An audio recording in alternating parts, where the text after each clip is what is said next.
Chapter 16:10. Deshua didn't know how to answer his captain's question. This was a woman's private matter. How could he tell the unmarried captain? As for the other unmarried comrade, De Eel, it was easy to get rid of him. He said, De Eel, go to the side. Don't cause trouble. How am I causing trouble? I'm just standing here and listening to you. I'm not disturbing you. Me too. Before De Eel could finish, he received the Demon King's gaze. He quickly turned around and walked away, not daring to stay. After he left, Li Jinyan asked in a tense voice, "What's going on?" Qin Niao's health was so serious that she had to hide it from her comrade. Yi Qian was a female soldier. Her training was no different from that of a male soldier. However, now that she was in trouble, as the captain, Li Jinyan had to be more concerned. After sending away his unmarried comrade, Deshua, who was still hesitating, cleared his throat and said vaguely, "It's not a big deal, Captain. As long as you know it's not a big deal, Yi Qian can solve it herself." "What's with the hot water?" Li Jinyan, the bachelor, still hadn't reacted. It wasn't that he was slow, but that he had never encountered such a situation before. Deshua was married. He was 31 years old and his child was already 3 years old. Male soldiers who had a wife knew more about women's matters. Seeing that his wise and powerful Demon King still didn't understand, Deshua sighed and said, "Demon King, it's time for you to find a girlfriend. Yi Qian is uncomfortable because of what girls do every month. Junior high school biology, I know." As long as he mentioned that, Li Jinyan immediately understood. His expression was a little stiff as he interrupted Deshua and said in his usual cold tone, "Hot water.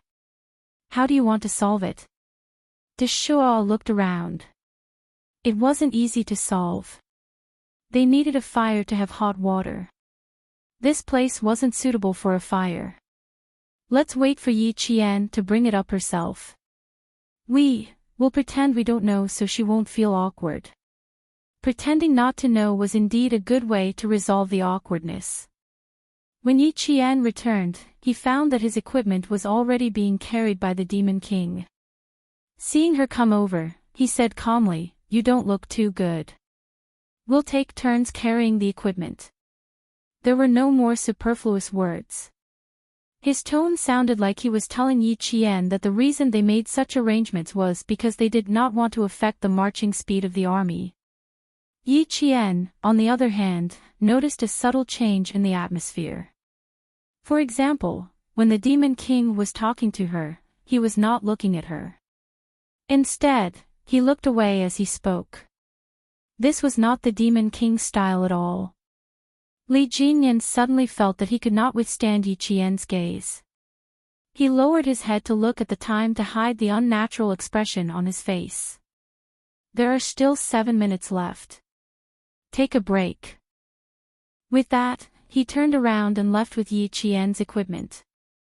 Yi Qian stared at his back as he left in a hurry. She could not help but narrow her eyes. She did not even get a chance to say a word before he left immediately after he finished speaking. Something was obviously wrong. Her gaze was also very tangible, especially when she was only looking at one spot. Although it was very faint and did not seem to be aggressive, it contained a sharpness that could see through people's hearts. Li Jinyan, who was still carrying a backpack, could not help but quicken his steps. It would have been better if he did not know. Now that he knew, he felt a little awkward. He should take care of her. When it was time to take care of her, he would take care of her. Otherwise, he would appear to be unreasonable. Chapter 16:11. When Big Eel saw that Yi Qian had returned, he was about to go over and ask her if she was feeling unwell and if she wanted Deshua to take a look. However, just as he got up, he was stopped by Deshua. "If Qin Niao really has any problems, she'll tell us. She's not telling us now because she doesn't want us to know." Do you want to make Qing Niao feel uncomfortable? He managed to persuade Big Eel. However, it could be seen from this that although Yi Qian had only spent a short time with the members of the Storm Commandos, they were like old comrades who had been together for a few years. Yi Qian was already shy when it came to such matters. If Big Eel really went over to ask her, although she could find an excuse to cover it up, she would really feel a little uncomfortable. There was no need to let the whole team know about a normal physiological matter. After the break, the Storm Commandos set off again. This time, they were even faster than before. Originally, they were weaker than the Snowfield Brigade when it came to mountain warfare. If they did not seize the opportunity, they would be hunted down and killed by the wolves of the Snowfield Brigade. The Snowfield Brigade also rushed towards the hunting area as fast as they could. The senior generals in the command center watched as the 44 green and red dots that represented the number of people all rushed towards the final battle area. The green dots represented Group A, and the red dots represented Group B. Surprisingly, the red and green dots were moving at almost the same speed. For a moment, the generals of both the Navy and the Army laughed. Watching the strongest special forces in battle was even more exciting than watching a drill.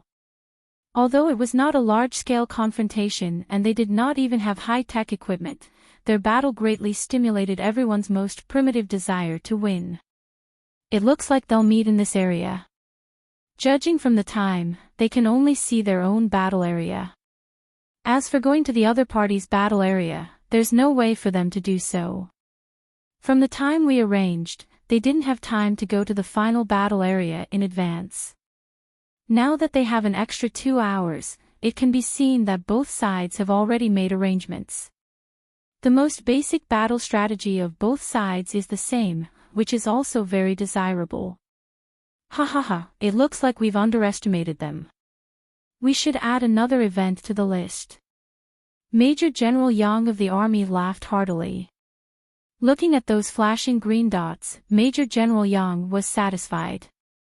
In terms of time, the Snowfield Brigade had very good control over time, and from a strategic point of view, it was also desirable. However, he had encountered Li Jinyan, who was on par with him in terms of strength, so the time strategy could only be said to be a draw. Now, it was time to see their true abilities. The two teams met on the other side of the lake. Xia Jinyuan flashed the searchlight at the other side of the lake tentatively. Then, the searchlight flashed back at him. The Demon King is an opponent. We're racing against time, and he's racing against time as well. To think that both sides would meet. J5 smiled and sighed. Now, no one can think of exploring the enemy's combat zone. Everyone, head to the 4th combat zone. They were currently in the 5th combat zone. Xia Jinyuan spread out the combat zone map and pointed at an intersection. Meet them here and head to the combat zone together. He wanted to ask about Little Fox's physical condition. Calculating the time, today or tomorrow should be Little Fox's special day as a girl. Carrying 25 kilograms of combat equipment and being drenched in the rain, he did not know how she was doing. The members of the Snowfield Brigade had no problem with his arrangements. The next 2 events would need to be completed together. Tonight, they could meet up and talk about what they had learned over the past few days. Chapter 16:12. After this warm-up match was over, they would organize another match on a larger scale next year. It would be a match between the two teams the entire time, and it would be even more exciting than this. At 7:40 p.m., the two teams met at the intersection of the 4th combat zone. The members of the two teams patted each other's shoulders and thumped each other's chests as their laughter echoed in the night. When the two teams met, they did not stop. The two teams advanced side by side, one on the right and one on the left. Impressive. We were thinking of taking the time to explore your territory, but who knew that you were already there? You're different. The Demon King also arranged for us to visit your territory. But someone flashed a light in our direction, and the Demon King told us that we could return to the 4th combat zone tonight. When the members of both teams talked about this, they had helpless expressions on their faces. Li Jinyan, who was walking at the front, said to Xia Jinyuan, "We returned empty-handed." "Same here," Xia Jinyuan said with a smile. He would occasionally turn around and look behind him. "Tonight, the two teams can sit down and have a chat. Let's hear what you've learned over the past 2 days first." Li Jinyan knew he was anxious to find Yi Qian, so he said, "Qing Niao is in the middle of the group. She's not feeling too well." "Thank you. I'll go over and take a look now." When Xia Jinyuan heard that his girlfriend was not feeling well, he got a little anxious. "I'll come over to look for you later." "Sorry." With that, he turned around and strode off. Li Jinyan turned around and looked at his back. There was a hint of darkness in his cold eyes. Once again, he felt that Q King treated Qing Niao differently, but he could not pinpoint the difference. Xia Jinyuan had already walked up to Yi Qian. Yi Qian was talking to T6. When he came over, T6 wanted to make room for him, but he saw his captain holding his girlfriend's hand domineeringly and leaving the group. T6 pursed his lips and chuckled. He gave his captain a thumbs up. Xia Jinyuan only had eyes for his girlfriend. He did not have the time to look at his comrades. He held Yi Qian's hand under the cover of the night. The coldness made his heart sink a little. Other than the warmth in his palm, his fingers were cold. "Are you on your period?" he asked directly. He knew Yi Qian was shy, so he said, "I'm your boyfriend. As a man, I should know this. And as a boyfriend, I should know when my girlfriend's special days. How are you now? Are you feeling unwell?" Yi Qian's face stiffened. She really didn't know that he knew about this. "I'm fine." After taking a deep breath, Yi Qian lowered her head and said softly, "Don't make a fuss. I don't feel uncomfortable anywhere." He tightened his grip on her hand slightly, his low voice filled with heartache. "You're so stubborn. Even Demon King Li has noticed that your body isn't in good condition. And your hands are so cold. You should be more careful when you're on your period." Yi Qian felt uncomfortable. Why did he keep bringing up her period? "Let's talk about something else. My hands will be cold after being in the rain. Will our teams be spending the night together tonight? We'll split up again after the 2 events tomorrow." Yi Qian started to change the topic. "It's a little different from what I imagined. At first, I thought it would be 2 teams competing every day." She was so shy that she even avoided talking about such a topic with him. Xia Jinyuan sighed softly. There was nothing else he could do but feel sorry for her. "Let me warm your hands for you. I'll come over later to help you warm your feet." Chapter 16:13. Don't doubt that Major Xia was just joking. He was serious about this matter. Sensing that Yi Jian didn't take his words to heart, Major Xia raised his eyebrows slightly. He didn't say anything, but he planned to put his words into action tonight and let her know that he wasn't just joking. Yi Qian did not take his words seriously. The members of both teams would be together tonight. No matter how bold he was, he would not come to her place in the middle of the night.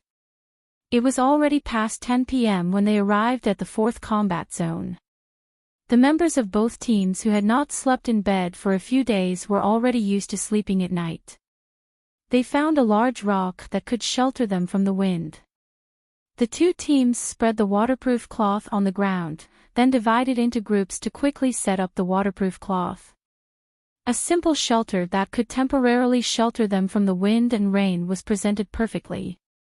To them, setting up a temporary tent to shelter them from the wind and rain did not take much time. It took less than 20 minutes for the 40-odd people to work together. Yi Qian was arranged to sleep in a position slightly further in. She was a female soldier, so she could train like a male soldier. However, in terms of daily life, there were still differences between men and women. The sleeping bag was a multi-purpose sleeping bag that was the same color as the forest combat uniform. It was windproof, rainproof, and coldproof. If there was an enemy situation, she could quickly stand up and hide. It would not affect her flexibility. Xia Jinyuan and Li Jinyan were still talking. Both of them lowered their voices as they talked about the battle that had taken place over the past few days. Yi Qian, who had spread out the sleeping bags, glanced at them. Then, she silently spread out the sleeping bags that the two of them did not have time to spread out. Following that, she went to settle her own personal matters. She felt much more comfortable now. There was no longer that faint feeling of falling. Her body also felt much lighter. She believed that she would be able to completely recover after a good night's sleep. She didn't think that normal bloodshed would occur during the mission. How diligent. You even spread out sleeping bags for the two of us. Xia Jinyuan watched as Yi Qian left the team alone. He originally wanted to chase after her, but he held himself back. If he followed her at a time like this, his little fox would blush again. Also, she could have just spread out a sleeping bag for her boyfriend.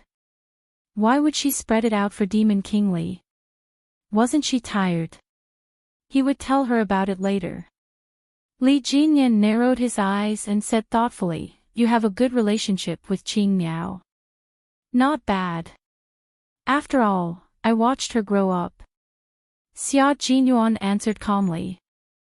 It was obvious that he understood the meaning behind the Devil King's words, but he didn't want to answer directly for the time being. "She's a very unique female soldier. I've only seen her in my life." In his entire life, he had only met her. Even though he didn't give a direct answer, he did explain a little to Li Jinyan. This explanation caused the darkness in Li Jinyan's cold eyes to waver a little. He had only seen her in his life. He wanted to say, was she the only one in his eyes? His heart suddenly felt a little stuffy. Xia Jinyuan did not give him time to think further. Instead, he went straight to the point. "I've been training with you guys at the beach every day, so I really thought you guys weren't familiar with mountain warfare. Your commander is too humble. He's so humble that I really thought you guys weren't familiar with land warfare. During these 2 days of mountain warfare, I realized that you guys were definitely humble. I really admire you. You managed to lead the Storm Commandos in a little more than a year. You're proficient in all kinds of martial arts. You've made a newly formed team from nothing into an elite force. Demon King, you've contributed a lot." Chapter 16-14. With a cold expression, Li Jinyan stretched his long legs and changed into a more comfortable sitting position. He suppressed the irritation in his heart for some reason, and after a while, he said calmly, "I've given a military order to train this team into a sharp knife within 2 years. It's been exactly 1.5 years now, so I only have half a year left. Back then, when we were named the Storm Amphibious Frogmen Commandos, the army hoped that we would be a team that could enter the sea and level the land instead of just fighting on the sea. If I slack off even a little, Commander Dong won't be able to answer to the army. After all, it was Commander Dong who made him the captain of the commandos despite all the difficulties in the first place." When it came to training, Li Jinyan was obviously more talkative than usual. "In February this year, I took them to the junction of Guangdong and Guangxi, as well as Ulaanbaatar and the desert for a 2-month wilderness survival training. The results were still very good. There are 6 scouts in our team, 3 from the Army and 3 from the Navy. Through systematic training, the 6 of them exchange their experiences from time to time. Now, there's no difference between the sea and the land for the 6 of them. There's a very big characteristic of the Storm Commandos, which is that not all of the members are from the Navy. They're formed from the sea, the Army, and the Air Force. Therefore, although our daily training revolves around the sea, we've never slacked off on land training. Otherwise, we wouldn't be qualified to be amphibious. His words made Xia Jinyuan nod repeatedly. He could already tell that although the Storm Commandos focused on the sea, they were not like stranded whales on land that could not move. Once they took off the rubber diving suits and put on the land combat uniform, the 2 of them were as fierce as tigers released from their cages. It's true that the Army doesn't only limit you to fighting on the sea. Being able to enter the sea and level the land is the Army's hope for you, and Xia Jinyuan's voice lowered a lot and there was a hint of a smile in his voice. I have a guess. This unusual competition is very likely to be the Army's observation of us. He and Li Jinyan had known each other for many years. With their mutual understanding, the Demon King must have had his suspicions long ago. It was just that he was a man of few words and did not like to say it out loud. Li Jinyan, who was taking off his helmet, was surprised when he heard this. He held the helmet in his hand and rubbed the edge of the helmet with his fingers. He said thoughtfully, "It seems that I'm not the only one who thinks so. I feel that the military headquarters is selecting the best of the best." After saying that, the 2 people in the dark instantly fell silent. The night was too dark, and even though they were sitting so close to each other, they couldn't see each other's faces clearly. They could only feel that each other's expressions were a little tense. Selecting the best of the best. It seems that not all of the members will go to war, but the quota is limited, Xia Jinyuan said softly. Now that you think about it, everything makes sense. This explained why they didn't fight together in this competition. Instead, they split up at the beginning, met up in the middle, and split up again at the end. Exhausting their abilities and stimulating their potential was one of the goals, but the most important goal was to select people. Even in a group of outstanding soldiers, there were superior, intermediate, and inferior ones. What the Army wanted was the most superior soldiers. They wanted the best of the best, the best of the best. When Yi Qian, who had just returned, heard the phrase, selecting the best of the best, she couldn't help but raise her eyebrows slightly. When she heard Xia Jinyuan's last words, there was undisguised surprise in her eyes. Chapter 16:15. What's going on? Could it be that not everyone can go abroad to fight? She paused. Xia Jinyuan, who had been paying attention to her movements, saw that she hadn't moved. He apologized to Li Jinyan and hurriedly got up and walked over. His lowered voice couldn't hide his worry. Are you not feeling well? Do you need some hot water? No, I don't need it. Yi Qian didn't expect him to come over directly. She quickly explained, I'm fine. I was just a little surprised when I heard what you said. Previously, the Major General said that she was going to train with the 2 teams to represent the country to fight abroad. If there was a selection, then she only had a 50% chance of being selected. Thinking of this, Yi Qian's expression became serious. There was a hint of stubbornness between her eyebrows. If there was a selection, she definitely wouldn't run away. She would work harder to fight for the opportunity. That way, she wouldn't disappoint the Major General. The searchlight on the helmet was turned on. Xia Jinyuan looked at her face worriedly. Yes, her complexion was indeed much better than before. Her delicate lips also had a faint pink luster. Come and sit down. Let's talk about something. If there was a selection, of course, he wanted her to go. If not for anything else, he wanted her to fight for his pride. In the command center, the Major General and the Navy commander looked at the red and green dots representing the 2 team captains. They had been in close contact for 10 minutes. The Major General raised his hand and rubbed his forehead.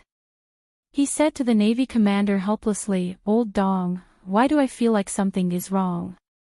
It's like they'll make a move tonight." There were certain loopholes in the arrangement of this competition. It wasn't surprising that they found out about the military's specific intentions. The Navy commander sighed and said, "Paper can't wrap fire. The competition has been going on for 3 days. The two team captains must have a lot of questions in their hearts. Now that they've met and asked each other a little, our ultimate goal can't be hidden. Or maybe they found out. Now they've guessed." Before he could finish his sentence, the Navy commander saw the small dot representing Qin now approaching. "This is great. The 3 Zhuge Liangs are together. Tonight, they'll definitely know what we're trying to do." The Major General heard this and immediately looked back at the big screen. He laughed and said, "I'm sure they've already guessed part of it. Now that the 3 of them are together, they're probably discussing this topic." Participating in the competition next year was no small matter. It was a matter of national glory. Although there were 44 elite special forces training together this time, there was a limit to the number of people who could represent the country in battle. Yi Qianjian had taken up one of the spots, so there were only 19 spots left. If the 3 of them know now. The Navy commander smiled and said, "Basically, the 3 of them are taking up the spots. So it doesn't matter if they know. As a battle commander, my analytical ability is naturally better than my team members. If they know, then let them know." Chapter 16:16. In that case, for the sake of fairness, let's announce it to all the team members. The Major General of the Army stopped smiling and looked at the big screen with a serious expression. Let them do their best for themselves. The Navy commander agreed and nodded. Only with competition can there be improvement. Only with motivation can there be hope. Let's see who will rise and fall. Just as the 2 senior generals had guessed, the 3 of them were indeed discussing this matter. Yi Jian said, "If that's the case, then I." She looked at the 2 black figures that couldn't be ignored even in the darkness around her. "I will do my best to become a female soldier who can stay. Then I can't lose." Xia Jinyuan's thin lips curved up slightly, revealing a faint, evil and confident smile. "The female soldiers have all stayed. As the leader, I can't lose." Li Jinyan's answer was concise as usual. "Same here." "Then there's a very important question. Do we need to tell our comrades? The military didn't give us any clear instructions. It's obvious that they don't want us to know." After Xia Jinyuan finished speaking, his handsome face darkened. "We need to contact the command center. Otherwise, it will not be fair to them. Unless all 3 of us don't participate." However, this was impossible. This kind of thing was the captain's business. Although she didn't have the right to speak, she could still say something. Yi Qian pursed his lips and said, "I'm also one of the team members. Now that I know, the others don't know." Just as Q King said, it won't be fair to them. This was because everyone wanted to represent their country and fight for their country's glory. Contact the military. Contact the military. 2 voices sounded at the same time. Xia Jinyuan looked at Li Jinyan and said, "Now, let's go together and contact each other." Yi Qian got up. "Then I won't disturb the 2 of you. I'll go back and rest first. Good night." The 2 young majors who still had work to do nodded and watched her leave. Soon, the Navy commander and Major General of the Army in the command center received a call from their proud subordinate. Just as they had guessed, they really called to ask for confirmation. 5 minutes later, the members of the Storm Amphibious Frogman Assault Team and the Snow Region Special Forces were informed. The sudden news made them, who had always been calm, stunned for a few seconds. That's how it is. We guessed it 10 minutes before you guys did. After confirming with the military, we immediately gathered and informed our comrades. So, we're not just comrades, but also rivals. Xia Jinyuan stood at the front to announce the news. For this kind of thing, the sooner it was announced, the better. The quota is limited. The military didn't tell you exactly how many quotas there are. You just need to remember that all of you have the opportunity to bring glory to our country. Whether you can represent our country or not depends on your own ability. Yi Jian, who was standing upright, suddenly recalled Uncle Zhen's words, if you're strong enough, you'll definitely stand at the highest peak for the world to look up to. Suddenly, her heart was filled with lofty aspirations. Her pair of clear eyes seemed to be burning with a ball of fire, burning until her eyes were black and bright. For a moment, they were even more dazzling than diamonds. She didn't need the world to look up to her. She just needed to live up to this new life. Chapter 16-17. After the temporary assembly, Yi Qian could clearly feel that the atmosphere had changed. It was like a loaded arrow, filled with killing intent. Go for it, brother. Okay, don't cry when you lose. Looks like I can't go easy on you anymore. Let's see who's better. Qin Niao, from now on, I can't treat you as a female soldier. If I offend you in any way, please forgive me. Because I'm a soldier and I have my mission. It tells me that I have to keep moving forward. Big Eel stood in front of Yi Qian. The water ghost looked at Yi Qian seriously. From now on, we are comrades and also opponents. Yes, Big Eel. From now on, we are comrades and also opponents. So please don't treat me as a female soldier. Because a female soldier will not admit defeat just because she is a female soldier. Because a female soldier is also a soldier and has a fearless military spirit. Yi Qian looked at him with a smile and answered him seriously. She was a female soldier, but she had her own beliefs and pursuits. She was ready to go and fight for glory. Xia Jinyuan, who was standing behind her, smiled. His handsome and elegant face had a deep smile. As he looked at his girlfriend, the gentleness in his eyes rippled like water. After Big Eel left, he took a few steps forward and stood a certain distance away. The tall man stood quietly and looked at her deeply. Qin Niao, I'm the captain of the Snowfield Brigade, codenamed Q King.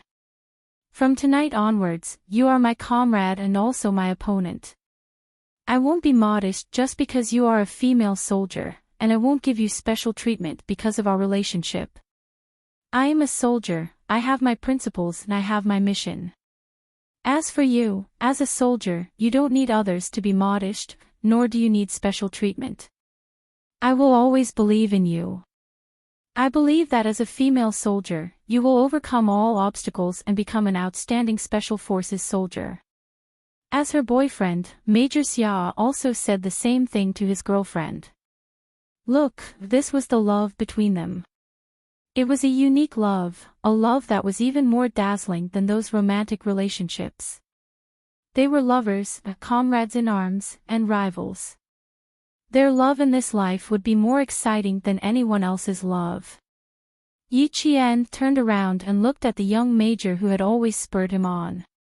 His bright eyes were like crescent moons as he smiled. Thank you, Captain Xia. Thank you, Q King. Thank you, my boyfriend. You used your unique way to protect her growth and made her so happy. Not far away, Li Jinyan smiled as he watched. He finally understood why he had a subtle feeling every time he saw the two of them. As long as the two of them were together, their smiles, their words, even if they were just standing together and not doing anything, there was a kind of intimacy that no one could get close to. Turning around, Li Jinyan returned to his seat without hesitation. At the same time, he moved his sleeping bag a little further away, leaving more space for the two of them who couldn't be intruded. They were comrades in arms, rivals, and lovers. It was already very late at night. Xia Jinyuan, who was lying in his sleeping bag, turned slightly to his side.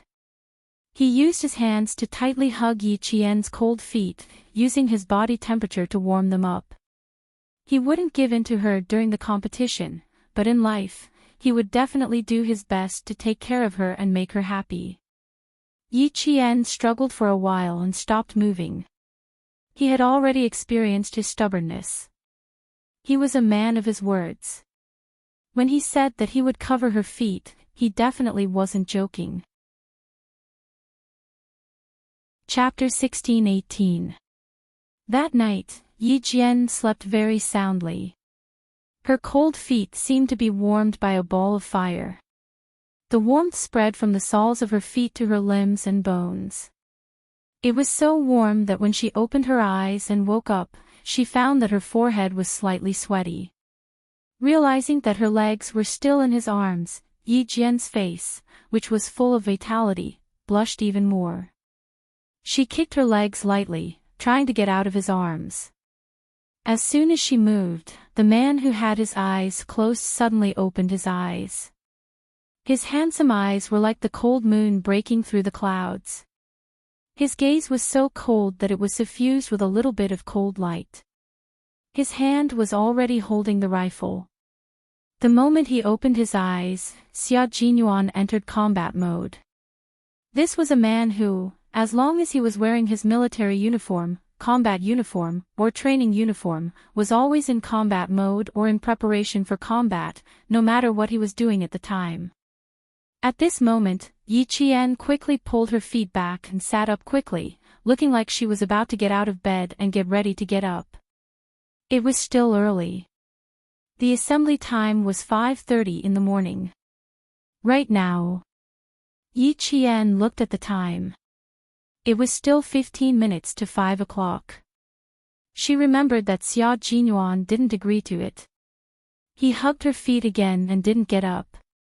He lazily said, "You can still sleep for a while. Don't worry. None of our comrades are up now. If you stand like this, the sentinels will notice you. If they notice you, they will notice me. Little fox, do you think the sentinels will see me hugging your feet?" Major Xia, who had his eyes closed, said softly. Because he had just woken up, his deep and slightly cold voice had a hint of sexy hoarseness. "If you want the sentinels to see you, just sit. I won't mind." Yi Qian didn't think too much about it. After being reminded, she raised her eyes like a deer and looked around vigilantly. Her comrades hadn't gotten up yet. The sentinels were 5 meters away from them. Fortunately, they didn't notice her little action. The major, who had his eyes closed, seemed to know what she was doing. He slowly opened his eyes, and his deep, dark eyes were filled with smiles. "The sentries are the scouts of the water ghouls. Little fox, do you want to continue sitting there?" She didn't dare to continue being a role model. Yi Qian, whose heart was racing, was afraid that she would wake her comrades up if she spoke. She could only lie down again. She helplessly said to the major who was hugging her feet, "Hurry up and let go. It's going to be dawn soon. It won't be good if they see us. There's still some time before dawn. Don't worry. Why don't you sleep beside me for a while longer?" The major had his eyes closed, and he wasn't worried about being discovered in the slightest. He said in a calm and collected manner, "With me here, do you still need to worry about being discovered? If they see us, they'll see their comrades taking care of their comrades." Major Xia was the best at arguing irrationally. He wasn't worried, but she was. Yi Jian, who did not dare to move too much, did not directly argue with the unreasonable man in order to successfully withdraw her feet. Instead, she negotiated with him, "Then you have to let go of me so that I can go over." When he let go, she immediately got up. Xia Jinyuan knew his girlfriend very well. If he let go, she would run away immediately. He was even worried that his comrades would see him covering her feet. If the two of them slept side by side. TSK, would little fox be willing? Don't even think about it. The shy little fox would never agree to it. Chapter 16-19. How about I hug your feet and warm you up a little more? Are you satisfied with being treated like a human furnace? Major Xia, who had seen through her little plan, remained unmoved and only hugged her feet tightly. The military multi-purpose sleeping bag was different from normal sleeping bags. Normal sleeping bags were designed according to the human body, with wide shoulders and narrow feet. The multi-purpose sleeping bags they were using now had sleeves that resembled clothes. It was designed to make it easier for soldiers to quickly grab their guns when they noticed something unusual while sleeping. The sleeping bag had a double-ended zipper. In order to allow Yi Qian's legs to be close to his body, Xia Jinyuan pulled the zipper up to his chest and hugged Yi Qian's legs. Therefore, as long as Yi Qian moved slightly, he could feel the wind in the mountains rushing towards his chest. Therefore, he sighed softly and said, "Don't move. My chest is cold. You don't want me to catch a cold, right?" She could still rest for a while. She was in a special situation right now, so she had to rest well. Even though Yi Qian knew that he was deliberately acting pitiful, he couldn't bear it and could only whisper, "I'm much better now. I wasn't in good condition yesterday, mainly because I've been soaking in the water every day. Now, I'm really fine after sleeping for a night. If you don't believe me, I'll come over and let you take a look." Xia Jinyuan believed him. When he heard this, he let go of his hands and sat up.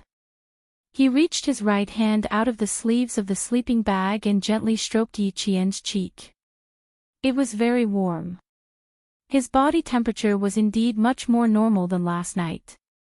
As for whether his qi and blood were good, there was no way to tell at the moment. He could only wait until dawn to find out. Finally, he could pull his legs back. Yi Qian instantly breathed a sigh of relief and even his expression became lighter. He didn't stop Xia Jinyuan from stroking his face. "Do you feel that my body is much warmer?" She felt the gentle touch of his fingers on her face. It was very light and very soft, like a flower gently falling into her heart, filled with a sweet floral fragrance that made her feel sweet.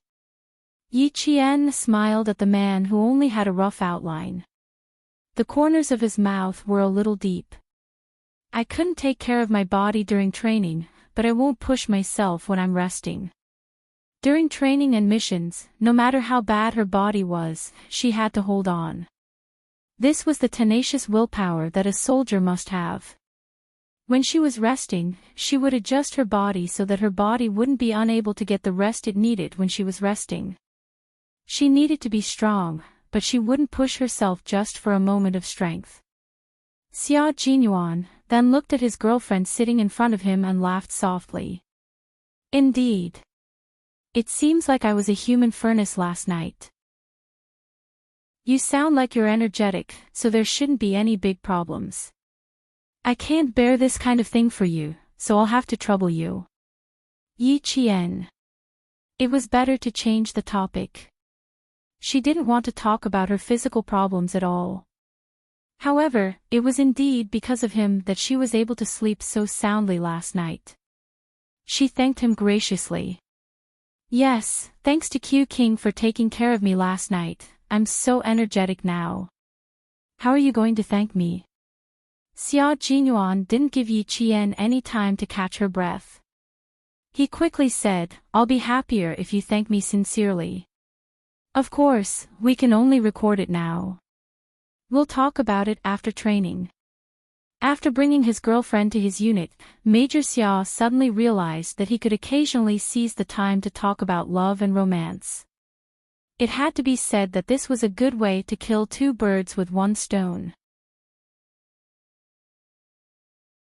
Chapter 1620. Some of his comrades had already woken up. Hearing the rustling sounds, Yi Qian's heart tightened. He quickly scanned his surroundings, afraid that someone had clearly heard their conversation. It was 5:00 in the morning. In the light of the morning sun, Yi Qian realized that Demon King Li, who should have been the closest to them, was now at least 2 meters away. In other words, this area was occupied by her and Xia Jinyuan. Xia Jinyuan followed her line of sight. His gaze swept over Li Jinyan once before he retracted it. It was easy to deal with smart people. Although he didn't directly mention his relationship with Yi Qian, the Demon King had already guessed it. He even intentionally distanced himself, leaving enough space for him and Yi Qian. Demon King, you're really something. At the same time, he believed that this man wouldn't tell anyone about his relationship with Yi Qian. As for why he wanted to leak some information to Demon King Li, it was very simple. He realized that Demon King Li's gaze had been lingering on his girlfriend for a long time. This wasn't a good sign.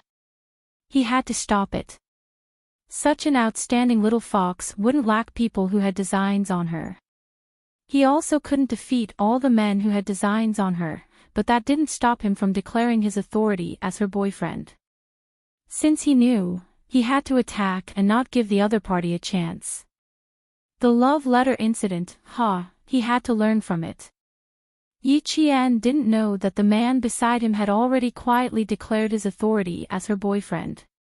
Seeing that Demon King Li had distanced himself from them, he sighed in relief. Seeing that a few of his comrades had already gotten up, he immediately said, I can't thank you enough. If you really want to thank me, we'll talk about it when the time comes.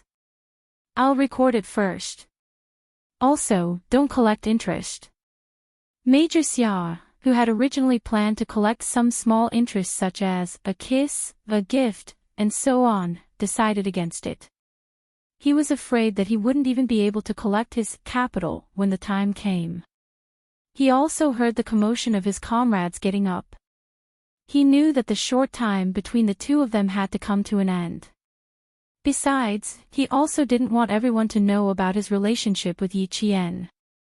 Even if he wanted to announce it, he had to wait until Yi Qian had entered the Snowfield Brigade and achieved a certain level of success. Only then would he be able to shut everyone's mouths. The members of both teams did not have the habit of sleeping in. In addition, they all knew that this competition was also a qualifier. Everyone was doing their best to fight for a spot. The competition had already begun. If they did not want to be eliminated, they had to give it their all. Although they had also done their best before, they would fight even harder now, so she had to do her best too. Yi Qian had already packed the sleeping bags. When he turned around, he saw that Xia Jinyuan had finished packing all her equipment. He said to her, go ahead and walk around. Come back and meet us at 5:30. There was a small stream in front of them, so they could simply wash up. There were still 23 minutes left. Yi Qian saw that Demon King Li was also packing up and had yet to assemble his team. She nodded and followed him into the forest. Before she left, she quickly felt around in her bag and calmly placed one hand in the pocket of her combat uniform. Only then did she catch up with Xia Jinyuan. His girlfriend's little movements were seen by his boyfriend, but he didn't point it out. Instead, his thin lips curved into a sexy arc. She was really cute. So cute that he couldn't help but want to tease her again. No, if he teased her again, his little fox would reveal her hidden claws. She would fly into a rage out of humiliation and scratch his face with her claws. That wouldn't be worth it. Chapter 1621. In the morning, Yi Qian naturally had to deal with her personal matters again. Fortunately, she only had 3 days. After 3 days, she would have 4 days of small tasks, so she didn't have to go through so much trouble. After entering the forest, Yi Qian took advantage of Xia Jinyuan's time to wash up. She immediately dealt with her own matters and cleaned up any traces she left behind.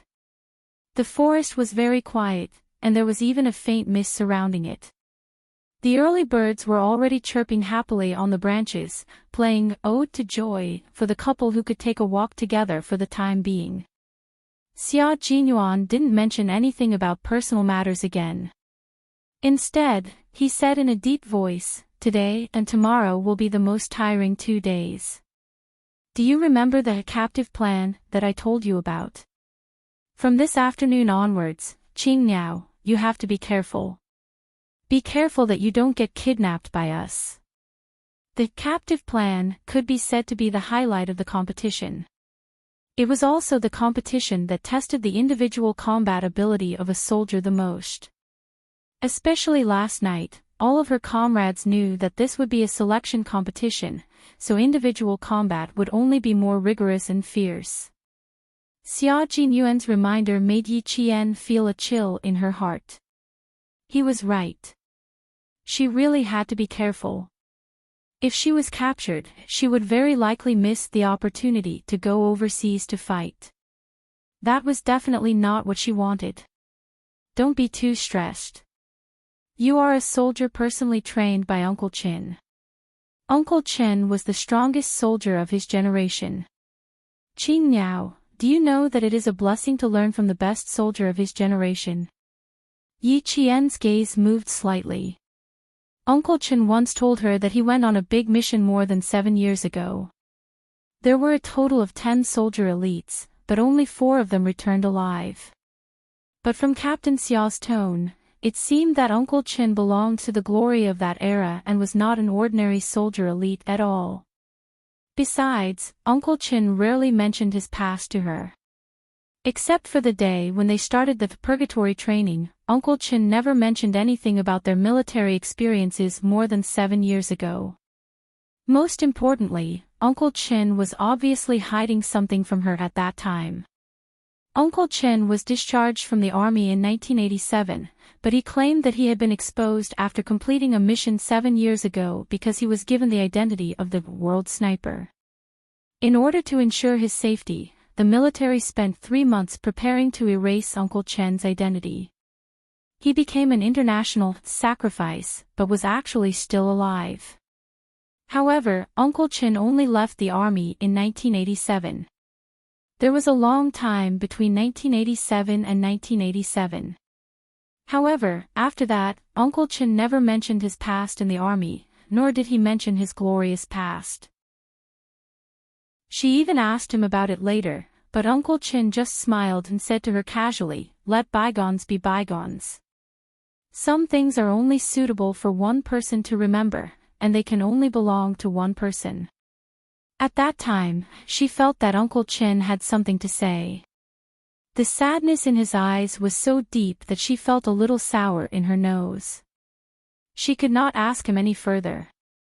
Until now, Uncle Qin was still the most mysterious family member in her heart. Xia Jinyuan sensed that something was wrong and could not help but ask, "You don't know about Uncle Qin?" "I know a little, but not much. Uncle Qin only mentioned him to me once," Yi Qian said in a low voice. Although he did not mention much, she knew that Uncle Qin must have been very powerful in the past. Uncle Qin could shoot a willow leaf from 100 paces away, hit 3 targets with 1 shot, and other legendary sniping skills that Uncle Qin could perform. Should she ask around in front of Captain Xia? Since Uncle Qin did not want to tell her, there must be a reason why he could not tell her. Was she being disrespectful to Uncle Qin if she insisted on asking? Chapter 1622. But when she thought about how Uncle Qin had deliberately avoided it, she felt a little uneasy. His identity had been exposed. It had been so many years, so it should be fine. After a slight change in her gaze, Yi Jian asked, "Captain Xia, I'd like to ask you something. Is Uncle Qin a unique soldier king or a soldier king in an army?" "The one and only soldier king, the legend of the sniper world." To this day, Uncle Chin still holds the throne of the sniper world. No one can replace him. Xia Jinyuan's expression turned solemn when he mentioned his predecessor's achievements. His voice was filled with respect. Uncle Chin can be said to be a legend that many people do not believe. Yi Qian was shocked. The one and only Soldier King. A legend that many people do not believe. Uncle Chin didn't tell him about this at all. Xia Jinyuan was also a little surprised. He thought that Yi Qian knew everything about Uncle Chin, but her expression told him that she did not know about Uncle Chin's past achievements. Uncle Chin never mentioned that he was a Soldier King to you. Xia Jinyuan frowned. Uncle Chin had never mentioned it to her. Why? When he trained Yi Qian, did Uncle Chin not mention anything about his past? Yi Qian shook her head gently. I only know that Uncle Chin had 10 Soldier Kings go on a mission together with him in the 70s. In the end, only 4 Soldier Kings came back alive. Other than that, Uncle Chin never mentioned anything about him. Among the 10 Soldier Kings, Uncle Chin was the real Soldier King. Xia Jinyuan added, in that era, Uncle Chen's sniping skills and individual combat ability made him the Soldier King in the army. The Soldier Kings who went on missions with him were all defeated by Uncle Chin. That was why Uncle Chin was said to be the one and only Soldier King. Yi Qian, who had never heard of Uncle Chen's personal history, was shocked beyond words. To this day, the god of sniping still belongs to Uncle Chin. No one can replace him. From 1987 until 1999, when Uncle Chin retired, no one had been able to defeat Uncle Chen's battle record for the past 12 years. So that was how the world-class sniper came to be. However, when Uncle Chin mentioned this, he casually told her that it was just for fame. From his tone, it sounded as if everything was fake and could not be taken seriously. Xia Jinyuan's eyes gradually darkened. Yi Qian was Uncle Chen's only successor, and his sniping skills were all personally trained by Uncle Chin. Why didn't Uncle Chin mention him to him? Could it be, Xia Jinyuan asked Yi Qian in a deep voice, do you know why Uncle Chin retired? Yes, I do. Yi Qian saw that Xia Jinyuan's face was a little gloomy, so he couldn't help but lower his voice. His personal identity was exposed. In order to avoid some trouble, after 3 months of military deployment, Uncle Chin retired as a sacrifice. In other words, Uncle Chen's identity was still a secret and could not be revealed to anyone. Xia Jinyuan's expression softened a little. If that was the case, Uncle Chin did tell Yi Qian a thing or two, but he didn't say too much. He then said, Uncle Chin is a legend, and even more so, a legend in the sniping world. Even after he retired, there were still countless people searching for him. Uncle Chen's situation is a little complicated. Since he didn't tell you too much, he must have his reasons. And you just need to remember that you are a sniper personally trained by Uncle Chin. Don't embarrass Uncle Chin, understand? Xia Jinyuan reminded him, then calmly changed the topic and stopped mentioning Uncle Chin. Chapter 1623. Uncle Chin didn't tell Yi Qian because he didn't want Yi Qian to worry. More importantly, he wanted to protect Yi Qian, so he definitely couldn't mention Uncle Chen's past to Yi Qian. Today, he almost made a big mistake. He thought that since Uncle Chin and Yi Qian were relatives, Yi Qian should know everything about him. Yi Qian pursed her lips. Uncle Chin didn't want to tell her. Captain Xia didn't want to tell her either. Why did they have to hide it from her? Could it be that Uncle Chin was still in danger? What other secrets did Uncle Chin have? Was it a dangerous secret? Yi Jian, who was sensitive, lowered her eyes. The complicated emotions in her eyes were covered by her long and thick eyelashes. She was a little worried. When Xia Jinyuan saw this, he knew that his words had disturbed Yi Qian's emotions. After the training, he had to give Uncle Qin a call immediately and apologize to Uncle Qin.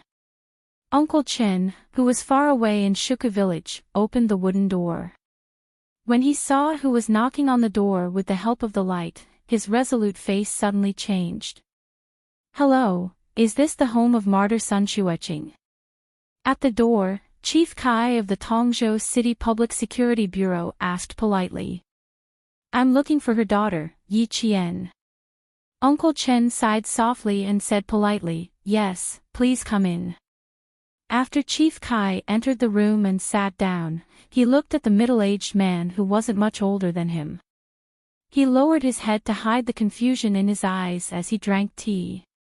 This man, why did he look so familiar? He felt like he had seen him somewhere before. After getting dressed and washing up, Uncle Qin also looked at the middle-aged man who was drinking tea. His eyes were also filled with confusion. He knew who he was. He was Yi Qian's mother's former comrade. He had seen him in photos before. "My apologies for intruding." Chief Kai did not try to figure out who this familiar middle-aged man was.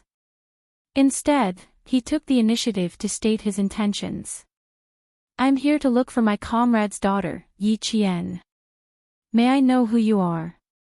Uncle Chen sat down and took a sip of hot tea before answering, "I'm Yi Qian's uncle. My surname is Chen. What business do you have with Yi Qian? She's not at home now." Before coming here, Chief Kai had already asked around and found out that Yi Qian had been taken care of by an old revolutionary and her junior high school's principal Qin. It could be said that if it weren't for the two of them, Yi Qian might have been spoiled by her uncle's family. "So you're Principal Qin." "Hello, Principal Qin. My surname is Kai. I was martyr Sun Xueqing's comrade." Seeing that he had found the right person, the smile on his face couldn't help but become more genuine. He opened his briefcase and took out a yellow diary. "This is Sun Xueqing's legacy. Principal Qin, can you pass this to Yi Qian for me? Last time, I met her in a hurry in Tongzhou. We parted ways after a few words. Seeing her is like seeing the glory of martyr Sun Xueqing. A daughter inheriting her mother's will. This is an amazing child." He had actually met Yi Qian before. Uncle Chen, whose expression had eased a little, suddenly darkened again. He did not take the diary. Instead, he looked at the old friend who had suddenly come to visit with a sharp gaze. "I wonder if Mr. Kai has mentioned anything about her mother to little Yi." "Principal Chen, don't worry. I know what's important. I haven't said a word about martyr Sun Xueqing yet." Seeing Principal Chen's sharp gaze, Chief Kai straightened his body slightly and said with a serious expression, "It seems that Principal Chen also knows about martyr Sun Xueqing. I haven't mentioned this to Yi Qian yet because I have many questions myself." Chapter 1624. The morning breeze blew in through the open door, bringing with it the chill of winter. Principal Qin looked solemnly at the open door of the central room and said to Chief Kai, "If you don't mind, let's sit in the kitchen. We can talk while warming ourselves up. How about that?" He didn't know if anyone in the village had seen this Mr. Kai before.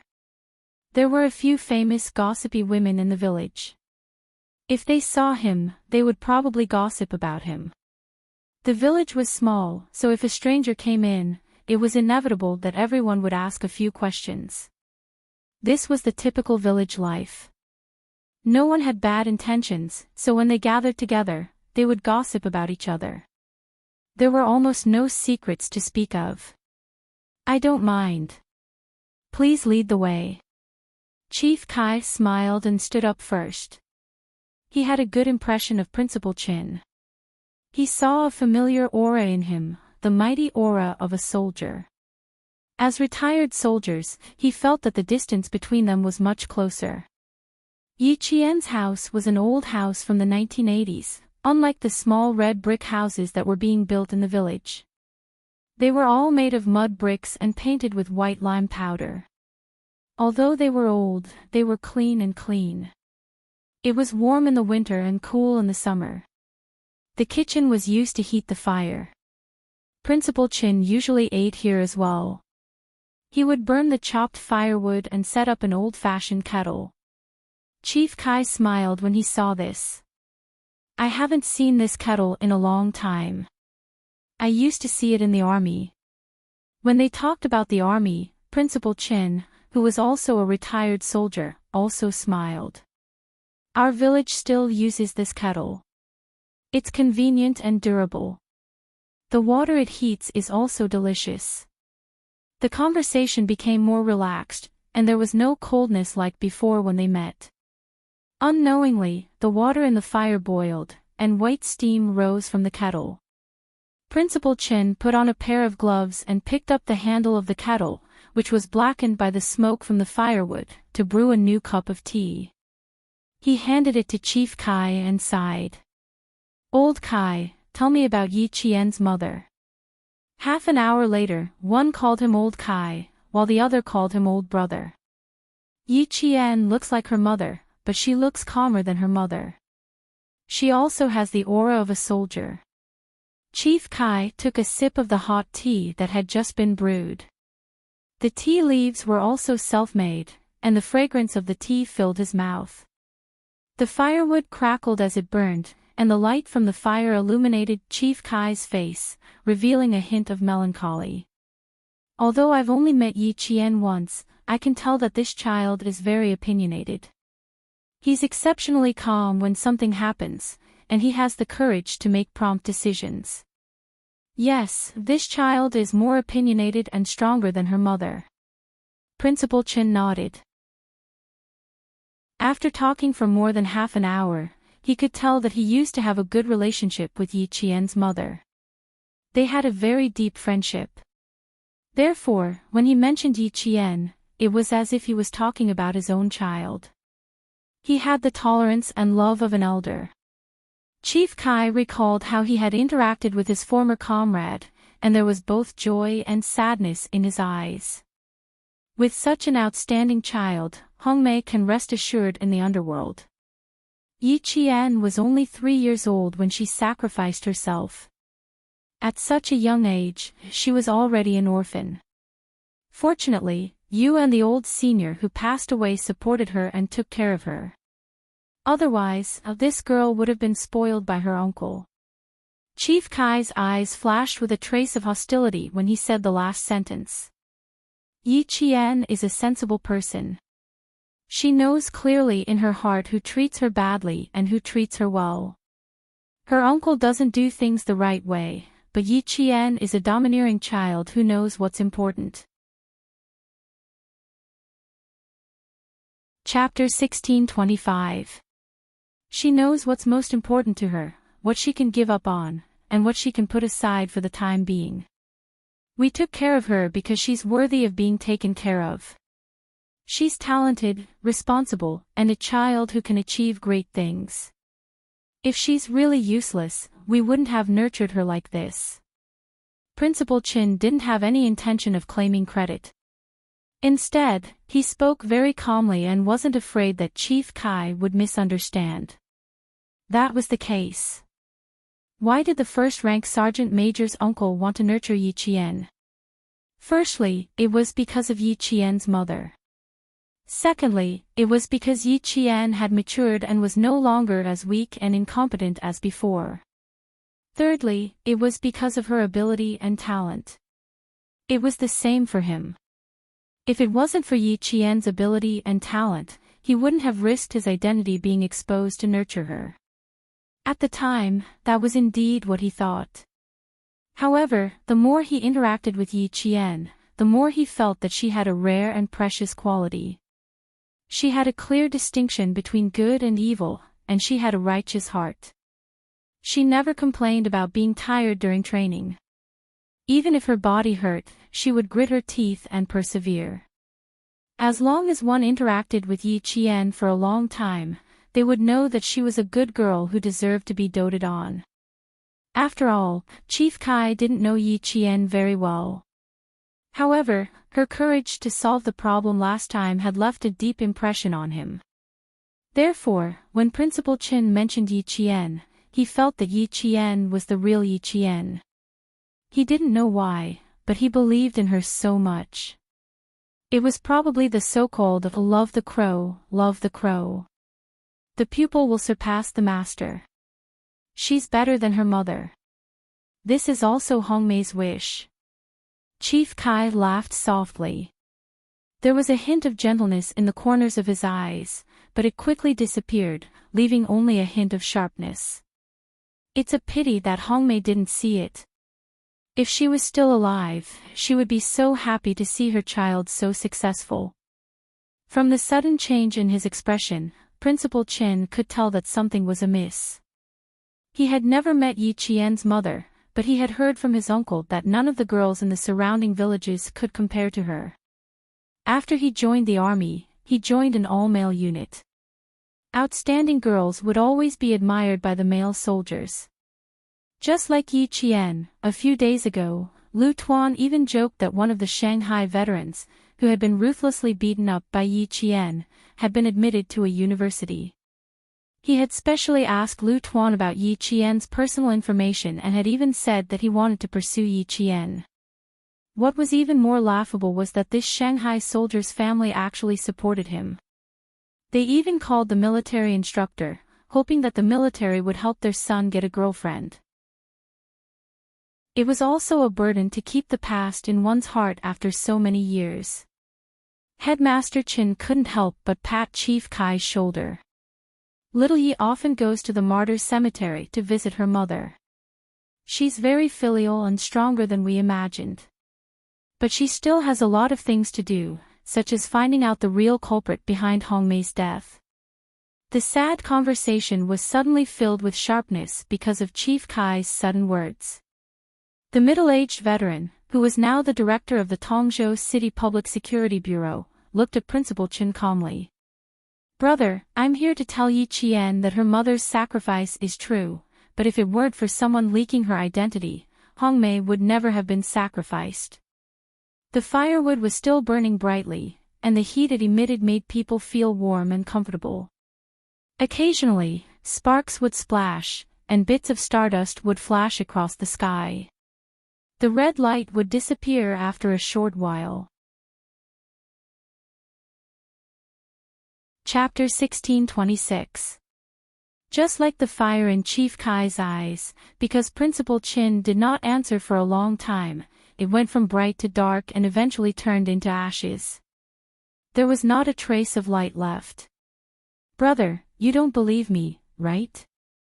Chief Kai sighed heavily, the corners of his mouth full of bitterness. "Yes, it's been almost 20 years. Who would believe me? If I don't believe it myself, who will believe what I say?" Chief Kai, who had retired from the military and relied on his own abilities to get to where he was today, sighed heavily again, as if he wanted to spit out all the pent-up sorrow in his heart. It's been almost 20 years. If it wasn't for Yi Qian's appearance, perhaps I would have been so muddle-headed for the rest of my life. Before Hongmei left, she said that if she sacrificed herself, she asked our comrades in the military to take good care of her daughter. Brother, we didn't agree and even said that she was overthinking things. Who knew that she already had a premonition that she would sacrifice herself?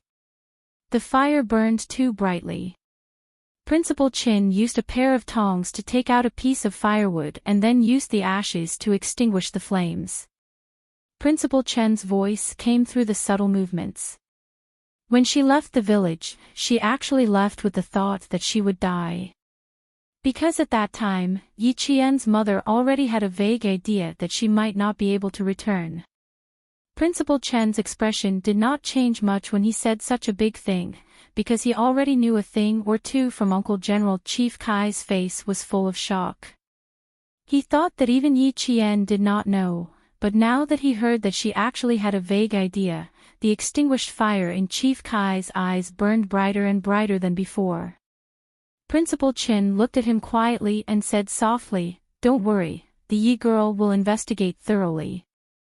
But we hope that at least 2 years after she graduates from the military academy and has a firm foothold in the military before investigating her mother's matter. We didn't tell the Yi girl because this child has her suspicions. And she already has a suspect, but she can't get away to investigate at the moment." Principal Chen's face darkened slightly as he spoke slowly. His calm tone was laced with a hint of coldness. "We will investigate it thoroughly, but not now." Chief Kai couldn't accept it. "Since you already know, why not now? It's been so many years. If we don't investigate further, it's very likely that we'll never find out who the real culprit is. If Yi Qian is being targeted right now, and if she makes a move, she will be hurt. Are you willing to see that happen?" Principal Chen's words made the sharpness in Chief Kai's eyes suddenly sink, forcing him to suppress all of his anger. After taking a deep breath, he asked, "It seems that the real culprit is already in a very high position." In the 3rd year after Hongmei's death, a group of our comrades retired. In September, we wrote a letter to the town, and in early October, we received a reply saying that Yi Qian had died young after falling into the water. At the end of December, we sent a retired comrade to Fujian town to investigate personally. He also received news that Yi Qian had died young. After that, we didn't inquire further, and we all believed that the news was true. When I met Yi Qian in Tongzhou, she told me personally that she thought it was a miracle that she was able to survive safely. From that, I knew that someone had been secretly preventing us from inquiring about Yi Qian. They even bribed the comrades we sent to confirm the news, so that we would completely believe that the daughter of Hongmei had died young after falling into the water. Then, brother, you said that Yi Qian is being targeted right now, and if she makes a move, she will be hurt. This is the thing that our old comrades don't want to see the most. The real culprit is preventing us from meeting Yi Qian because they're afraid that we'll tell Yi Qian about Hongmei's death back then. Chapter 1627. The more he spoke, the colder Chief Kai's expression became. Principal Chen frowned as he listened. He didn't expect Yi Qian's mother's comrades to have come to Fujian town. He also didn't expect to receive news of Yi Qian's premature death. 3 years after her death. Wasn't that when Yi Zhifan was transferred to Fujian town's government office? Principal Chen couldn't help but say, "The situation is more complicated than you think. Someone tried their best to stop you from meeting Yi Qian, and at the same time, ordered Yi Zhifan's family to raise Yi Qian so that the truth behind Yi Qian's mother's death would never be revealed. If even the biological daughter didn't investigate the truth behind her mother's death, then who would? No one would pay attention to something that happened more than 10 years ago, and no one would deliberately investigate it. Even if it was Lao Kai, he probably wouldn't have investigated Yi Jian if he hadn't met her. After all, it had happened so long ago. Who would remember? Even Uncle Zhen didn't want Yi Qian to investigate further. Otherwise, he wouldn't have kept it a secret for so long. But if Yi Qian insisted on investigating, he wouldn't stop him. Chief Kai's brows furrowed even tighter. He fumbled around in his pocket and took out a pack of cigarettes. Holding the cigarettes, he bent over and lit them up by the firewood. He took a few deep puffs and exhaled a string of smoke. He kept thinking in his heart and mind. No, he couldn't let Yi Qian take the risk. He couldn't let Hongmei's only daughter take the risk. If something happened to Yi Qian, he wouldn't be able to answer to Hongmei. Principal Chin didn't say anything. To investigate or not to investigate. He and Uncle Zhen had the same idea. As long as Yi Qian went far and stood high, they didn't want her to lose her happiness because of hatred. Old Chin, let me investigate Hongmei's matter. I'll let you know if there's any news. I waited so long to find out that Hongmei's daughter is still alive. As long as Yi Qian wants to investigate, I will definitely help him." After finishing his cigarette, Chief Kai didn't have any expression on his face. This high-ranking police chief said word by word, "My life was saved by Hongmei. Now, it's time for me to repay her with my life. Brother, tell Yi Qian not to touch her for the time being. Let me do it." Principal Qin did not say anything else. He only asked, "Why must we investigate?" "Brother, let me tell you about Hongmei. You'll know why I'm doing this after you hear it." When he mentioned his comrades who had sacrificed themselves, a gentle look appeared in Chief Kai's eyes again as he reminisced about those days when he was young. That year, China began to form a female special forces unit to carry out special and dangerous missions that male soldiers could not complete. Hongmei stood out from more than 6,000 female soldiers and appeared in their unit in a clean military uniform, becoming the flower of the unit. She risked her life even more than the male soldiers. One of her comrades mistakenly used a grenade. Seeing that a serious accident was about to happen, it was Hongmei who kicked the grenade away. The male soldier was bitten by a poisonous snake. Without saying anything, Hongmei possessed his body to take the poison and saved his life. When they encountered an avalanche, Hongmei ignored the risk of her own life and relied on her own strength to drag two male soldiers whose legs were broken. When they entered the desert and encountered a sandstorm, the entire unit got lost. It was Hongmei's bottle of water that saved the lives of 20 people in the unit. His life was supposed to be sacrificed at some border, but Hongmei braved the hail of bullets to save him. Her calf and shoulder were pierced by shrapnel. Chapter 1628. Although Hongmei was only a female soldier, the bravery and fearlessness she displayed made all the male soldiers respect her. "Brother, Hongmei is just that good. She is just that worthy of respect."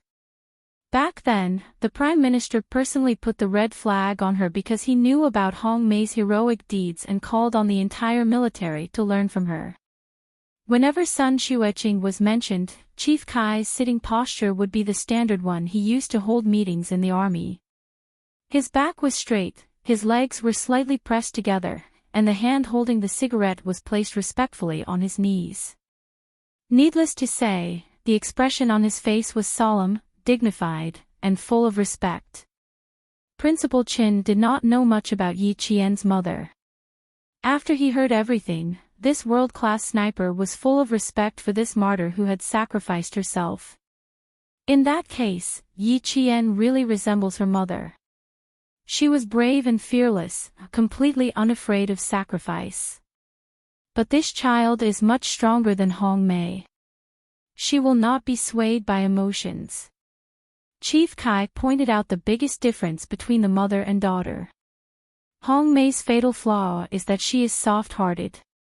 She is very soft-hearted and easily trusts others. She always thinks that people are kind, but she ignores the complexity of human nature. Yi Qian is different. Although I've only met Yi Qian once, the way she handles things is not something Hongmei can compare to. If Hongmei had made a prompt decision back then, perhaps none of the subsequent events would have happened. Although he did not find Yi Qian, Chief Kai felt that his trip was not in vain. As long as Hongmei's daughter also suspected her mother's death and was interested in investigating it, then he could rest assured. Although I suspected that Hongmei's sacrifice was suspicious, I really did not think of going back to investigate it. After all, 17 years have passed. In addition, because of Hongmei's sacrifice, a few things happened in the unit. After sending Hongmei away, all the comrades in the unit devoted themselves to new missions, and so did I. By the time we came back, more than half a year had passed. Even if I thought that Hongmei's sacrifice was suspicious, I did not think too much about it because of the time constraints. This time, when I saw Yi Qian, this child did not know much about her mother. This made me very sad. Her mother is so outstanding and dedicated her life to the country, but her child doesn't even know what kind of soldier she is. This shouldn't be. In order to let Yi Qian understand her mother better, I went back to my old unit, but I found that there was no more information about Hong Mei in my old unit. I asked the young soldiers. None of them knew that there used to be such a respected martyr who was their senior.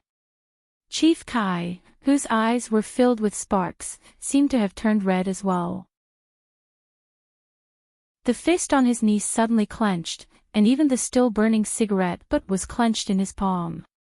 He was so angry that he didn't even feel the cigarette burning his palm. This is a deliberate attempt to cover it up. This is intentional. He wanted to completely erase Hong Mei's existence. A soldier had sacrificed himself for the country, leaving behind only a daughter who was crying piteously for food. Not only did someone want to erase her existence, but they also wanted to raise her daughter to be useless. He deserves death. At the end of his speech, the dignified director of the Public Security Bureau had tears in his eyes. Even Principal Chin gritted his teeth when he heard this. He really deserved to be punished. What on earth was going on that even traces of a person's existence would be erased? To make a soldier who had sacrificed herself for the country and had outstanding military achievements become an unknown and unknown ordinary person. How dare they do this? Chapter 1629. Chief Kai's voice grew colder and colder. It was like the north wind in the polar regions, bringing a chill to people's hearts. If I didn't step forward, I would have let Hong Mei down. I would have let my conscience down. Old Kai, I thank you on behalf of Yi Qian. Principal Chen's face was solemn. He wouldn't stop Yi Qian from investigating the cause of her mother's death. This was no longer a personal matter. This concerned the glory of a soldier. Chief Kai sighed and shook his head. I don't deserve Yi Qian's thanks. I was too careless. I've thought about it countless times, but I always thought I was overthinking things. Back then, if I had persevered a little longer, perhaps everything would have been different. He took out a small phone book from his briefcase that never left his hand and handed it to Principal Chin. This is the contact information of the comrades who had been through life and death situations with Hong Mei. They were all comrades that Hong Mei risked her life to save. I've contacted 4 comrades who are now of a certain status. I'll lead the investigation into Hong Mei's death in secret. When I contacted them, I found out that they also suspected that Hong Mei's death wasn't simple. This is their contact information. If there's an accident, old brother, you must let Yi Qian continue the investigation. We can't stop until we find out the truth. Principal Chen took the phone book.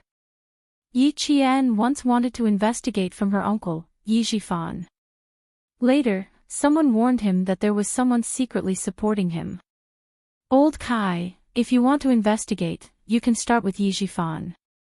There's also old Madame Yi and her son-in-law, Sun Yaozu. You can investigate them. I think you'll find something. However, you have to be careful. We haven't done anything to these people yet because we're worried about them. We don't want to alert the enemy and ruin the girl's future. Chief Kai narrowed his eyes with a serious expression. Not only was his expression cold, but there was also a hint of murderous intent. This person's status is definitely not ordinary. His family background is definitely not simple either. He's either from the military, or his family is in the military. Old brother, don't worry. We'll be careful. We won't let anyone find out. And I'm not afraid of any accidents. I just want to give Hong Mei justice. Give me the justice that a soldier deserves. Even her life's deeds had been secretly erased. How could she not be angry? Going too far was not enough, but it also exposed that there was indeed a problem with Hong Mei's sacrifice. The heavens were beginning to change. The dusty past, the delayed truth, would one day receive the best ending. Justice won't be late, it's all about perseverance. Winter was a cold season. It was a season where all living things slept and waited to wake up. After Principal Chin sent away Director Kai, who had come for justice, he stood under the eaves for a long time and didn't return to his room. He stared at the horizon until it was slightly pale. Only then did he let out a long sigh. "Uncle, I'm sorry, I have to go back on my words. She will no longer stop Yi Qian from finding out the truth behind her mother's sacrifice, and she will no longer hide the past from you. Yi Qian, she must know the truth, and she must help martyr Sun Xueqing regain the glory that a soldier deserves." It finally snowed in the mountains in December, ushering in the first snowfall of the year. It started to flutter around 5:30 a.m., and by 6 o'clock a.m., it had turned into a heavy snowfall. Yi Qian and the others finally put on the winter clothes and winter pants in their luggage. Originally, they had planned to travel with ease, but now, they looked extra bloated and seemed to affect their agility. "Everyone, check your equipment, count your bullets, and confirm your shooting positions." Following the orders of the two team leaders, the bloated team members moved nimbly and quickly checked each other's equipment. Chapter 1630. Next up was the 300-meter time limit of 100 shots. Everyone only had 3 minutes to check, count the bullets, equip their equipment, and confirm the shooting target. They had to complete this quickly. No one spoke. The north wind that blew over even contained a murderous aura that made people feel fearful. The forest was filled with the sound of click click click as they checked the guns. Yi Qian listened to the familiar sound that made her blood boil. Her lips curled into a faint smile. She liked this kind of sound. It was so bright and lively. She liked the moment when the bullet was shot out of the barrel. She felt as if the sound of her bullet was running around her heart. Listening to it made her feel as if her whole body was filled with power. Check complete. Check complete. Check complete. In less than 3 minutes, the divided team members reported one by one. Li Jinyan, who was leaning against Yi Qian, lowered his head slightly.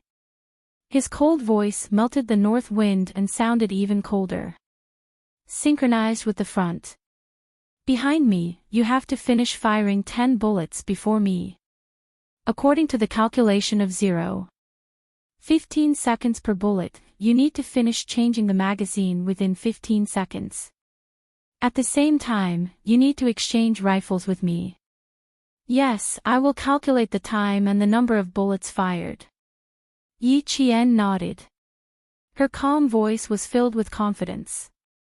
"I will control the time. Don't worry." Yi Qian was no stranger to working with the Devil King again. With the gun in her hand, in her heart and in her eyes, there was only the gun in her hand. When she aimed at the target and pulled the trigger, she could feel the gun violently colliding with the back of the bullet case. The gunpowder gas expanded within the bullet case at that moment. The burning gunpowder produced gas, and with a deadly force, propelled the bullet. Bang! The gunshot rang out. The bullet case flew out of the magazine. The first bullet was fired. Yes, just like that. The crosshair and the notch were placed parallel to each other. The bottom line of the target formed a 3-point line. Without any hesitation, she pulled the trigger. The bullet passed through the center of the target. The bullet case flew out in a perfect trajectory and landed on a rock. With a ding sound, the first bullet was fired. Shooting at a distance of 300 meters. Some people said that it was a blind shot within the range of a light machine gun. It was a form of suppressive fire. But for a sniper, even if she was holding a rifle, she only had one goal: to shoot accurately. This was what Uncle Chen had taught her. A sniper's bullet should not be wasted. She had to ensure that every bullet was accurate. She had to complete the shooting mission with a 100% success rate. She remembered every single word that Headmaster Chin had said to her. She would never forget it, and she would carry it out one by one. And the second bullet has been fired. Li Jinyan knew that he would be stunned for a second. There was a time limit of 100 shots within 300 meters. He could complete the shooting while walking. Everyone knew that the further the shooting distance, the harder it was to achieve accuracy. She had only aimed at the target when she was checking the gun. Then she directly fired the first shot. Chapter 1631. Everyone was still pushing forward and aiming. She didn't even move a step and finished her first shot at 300 meters. The 5.8 mm rifle they were carrying was developed by China. The first time it appeared was when Hong Kong returned. The initial velocity of the bullet was 930 meters per second, the combat firing rate was 40 rounds per minute, and the continuous firing rate was 100 rounds per minute. The direct firing distance was 375 meters, and the effective firing range was 400 meters. The maximum firing range was 600 meters. A rifle with a combat firing rate of 40 rounds per minute would have amazing firepower if it was shot blindly. However, at a distance of 300 meters and without a scope, one would have to rely on one's own vision to complete accurate shooting. At the very least, one would have to have a preliminary aiming action. It wasn't like her, who directly lifted the gun and fired 2 shots. Did she have any aiming action? Did she have any aiming action just now? Not at all. She didn't even have any aiming action. Not only did she complete the shooting, she also completed the shooting accurately. Li Jinyan quickly caught up with her speed. The two of them pushed forward and completed the shooting quickly. This was a limited time shot. The rifle in his hand was an air-conductive automatic type with a rotating lock. It could fire in single and continuous bursts. The theoretical rate of fire was 650 points per minute, and the firing rate was 100 rounds per minute. The single firing rate was 40 rounds per minute. They had a single firing rate, and the ammunition was a 70-round magazine. Because they still had to exchange their rifles, they had to complete a 300-meter shooting within 4 minutes. Accurate shooting required fast hands and sharp eyes.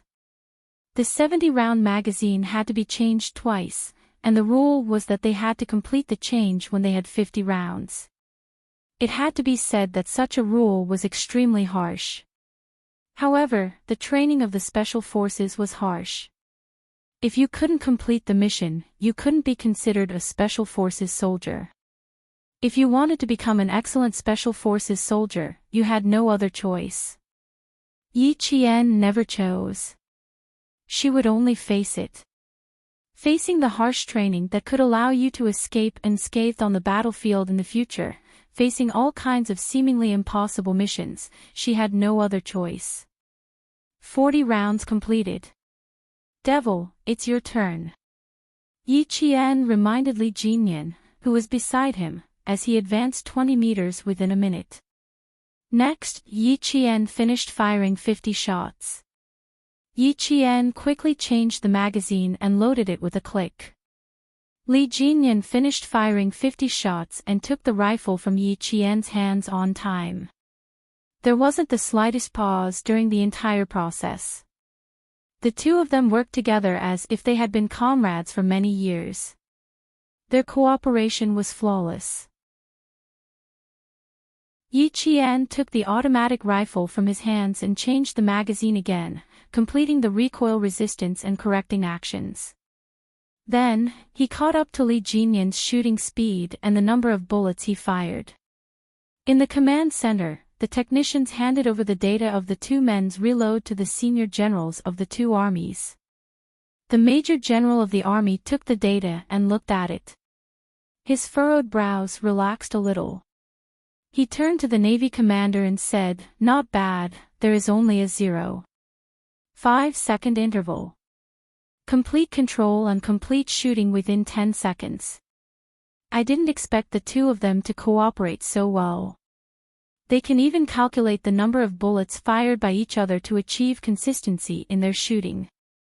The smile on the Navy commander's face was not just a little deep, it was very deep, and he was also very satisfied. Looking at the combined data of the two men, the Navy commander laughed and joked, "They are so perfect that they are like lovers. They have reached the point where their hearts are in sync." 0.5-second interval, this is even faster than changing the magazine myself. Unfortunately, the devil had to adjust the first bullet after changing the gun, so there was a deviation. Otherwise, it would really be perfect. Chapter 1632. Major General Liu ignored the first half of the Navy commander's words and only listened to the second half. He nodded and said, "It's normal to deviate when changing guns, but it's already pretty good that he can continue to maintain his shooting speed and accuracy." Even so, the Navy commander still felt a little regretful. After thinking about it, he smiled and sighed. But compared to Qing Niao, he's still a little lacking.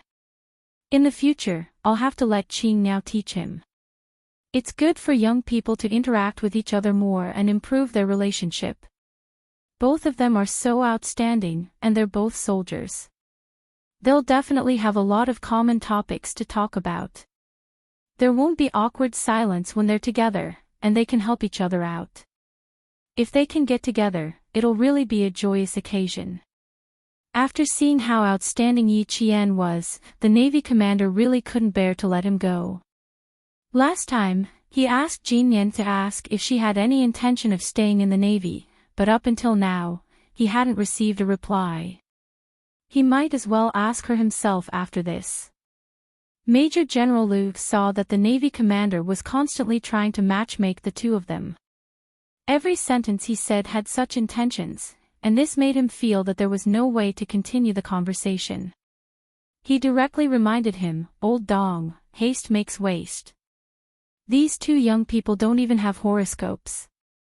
You're too enthusiastic. Don't be hot-headed and end up embarrassing the two young people." This old Dong really knew how to climb up the ladder. There were many bachelors in the Snowfield Brigade who hadn't settled their personal issues. Xia Jinyuan was one of them. If he really wanted to matchmake Yi Qian with someone, Xia Jinyuan would have to be first, and Li Jinyan would have to be behind him. The Navy commander smiled but didn't say anything. This kind of thing had to be pointed out. If he didn't, with Jinyan's cold personality, would he take the initiative to pursue Yi Qian? That was absolutely impossible. As long as he was put on the fire and forced into a corner, he would take the initiative to make a move. Besides, he wasn't really hot-headed. He could tell that Jinyan admired Yi Qian, so he was moved. Of course, this kind of thing had to be consensual. If Yi Qian didn't have the slightest bit of interest, he definitely wouldn't force Yi Qian to accept Jinyan. Seeing this, the Major General could only shake his head with a smile. However, old Dong did remind him that Yi Qian was indeed a likable child. If anyone in the team was interested in her, or if she was interested in someone else, he would definitely not interfere. Let's not talk about personal relationships today. If there's a chance later, we'll ask the parties involved for their opinions. As for me, I definitely won't mention it in front of Qing Niao. I'll only mention it in secret. After the Navy commander finished speaking, he spread the data in his hands on the table and carefully studied the series of data from Yi Qian's shooting. The Major General didn't know whether to laugh or cry. He was the one who brought up the issue of personal relationships first, and now he was telling him not to discuss it. This kind of thing is really not worth discussing. If you have feelings, and I am willing, then we will hit it off. If you have no feelings, and I have no intentions, then it will be useless no matter how I try to matchmake you. Yi Qian had known Xia Jinyuan for so many years. When it came to personal feelings, he felt that the two of them were more compatible. As for Li Jinyan, although he was outstanding, he wasn't suitable for Yi Qian. There was no reason, but his intuition told him otherwise. The Navy commander looked at the data and pondered for a while. With a thoughtful expression, he raised his head and asked the Major General, Old Yang, Qing now changes magazines very quickly. This speed is a little unbelievable. Have you seen how she changes magazines? Chapter 1633. This. The Major General tried to recall and then shook his head. Now that I think about it, I realize that I really didn't pay close attention to how Yi Qian changed magazines. Her data is indeed a little unbelievable. Did you notice a problem?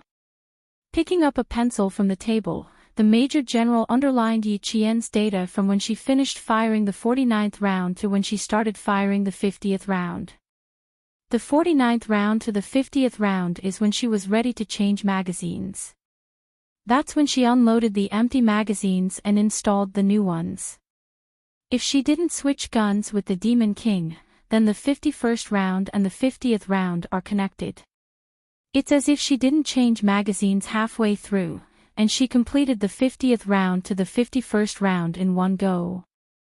Soldiers who are very skilled in handling firearms will change magazines with one hand when there are only 3 to 4 bullets left in the previous magazine. This way, they don't even need to pull the bolt and load the gun with their left hand, and they can continue firing. But Qing Niao isn't like that. She started preparing at the 49th round, and when she finished firing the 50th round, the magazine was already loaded. That's the most special thing about her. It's obvious that she's very proficient with firearms. If she finishes firing 100 bullets in the 300-meter time limit, and she doesn't miss a single bullet, I think she can set a new shooting record in the army. Yi Qian could indeed set a new record. She hadn't finished shooting in the allotted time yet, so she gave Li Jinyan an "okay" sign and carried the automatic assault rifle to the side to rest. After firing all 100 bullets, her shoulders were a little sore from the recoil. She waved her hand and walked to the designated area. She lightly shrugged her shoulders to loosen up her tense muscles. Bang, bang, bang. The sound of gunfire was endless in the forest. The 44 soldiers needed to finish firing 4,400 bullets. It was no less than a large-scale battle. If the civilians heard the sound, they would definitely faint from fright. In order to not disturb the civilians, the military chose the 4th combat zone to be closer to the center. Moreover, the area within a radius of a few hundred miles was no man's land. Over 4,000 bullets were fired. Even if she didn't see it with her own eyes, just thinking about it in her mind was enough to make her feel that it was a spectacular scene. As for her, as she listened to the continuous gunshots, her blood was still boiling. Xia Jinyuan, who had finished shooting, walked over with his gun on his back. He couldn't help but laugh when he saw that his girlfriend was still staring ahead after shooting. The little fox was definitely a hot-blooded soldier, even more ferocious than the male soldiers. When they heard the sound of bullets and cannons, not only were they not afraid, they were even eager to fight. This could be seen from the Pakistani side's battle. You're still looking. 100 bullets aren't enough for you. Hearing the sound of the bullets, Yi Jian, who felt that she was still in the midst of shooting, immediately turned her head. She saw Xia Jinyuan walking towards her with steady steps and a faint smile on his handsome face. Yi Jian smiled and replied, "It was addictive. I'm still savoring the aftertaste." When he got closer, Yi Qian narrowed his eyes and said softly, "But I still think that the 75-round quick-reload drum is more satisfying. It's more enlightening than the single-shot one." This was his girlfriend, a bold girl who wasn't afraid of bullets or cannons. Major Xiao raised his head and tapped on her helmet with his slender fingers. He said with a half-smile, "If you were a little more daring, you would be in heaven. You still want to reload the drum? Hold it in.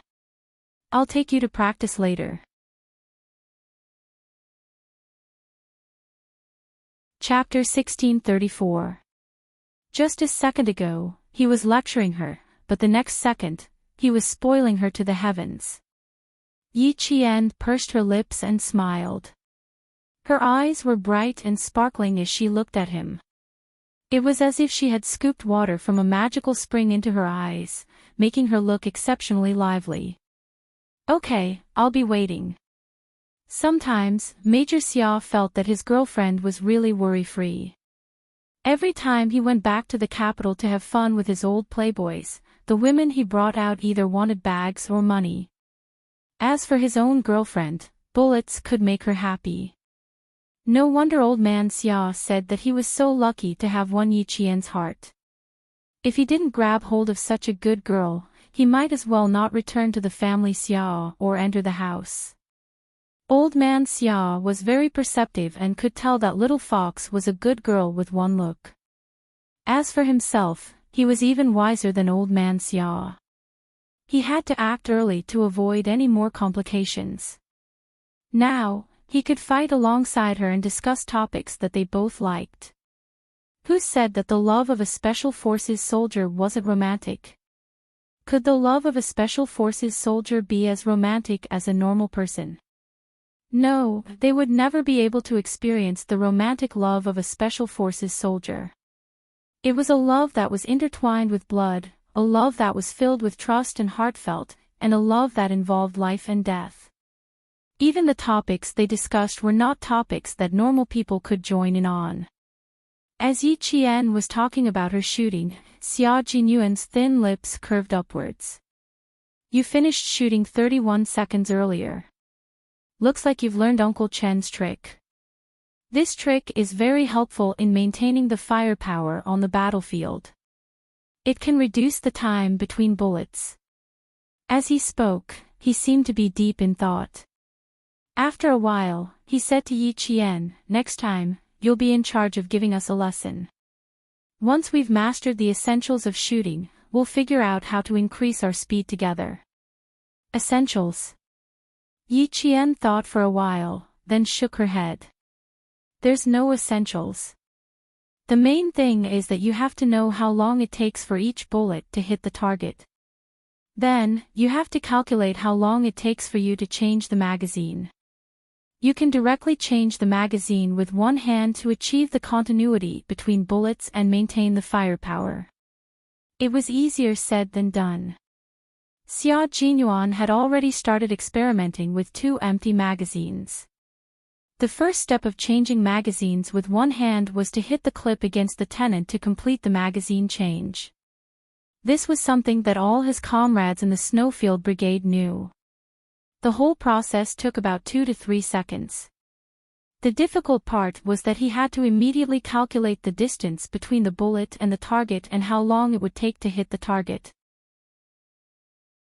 At the same time, he had to pinpoint the point where he would immediately change the magazine after firing the last bullet.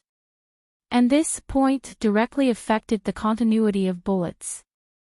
After Yi Qian watched his movements, he said seriously, "Yes, that's how I do it. I change the magazine with one hand, and my speed is about the same as yours. I control it within 2 seconds, and then I know when the bullet will be fired. I just have to keep the whole process going. When we get back, demonstrate it to us.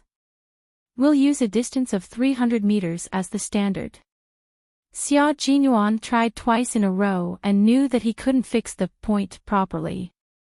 He couldn't connect the bullets from the previous magazine to the next one in one go. This wasn't a problem, so Yi Qian gladly accepted it. The time was up. The gunshots in the forest instantly disappeared. A second ago, the deafening sound of gunfire was heard, but in the next second, there was only smoke in the air.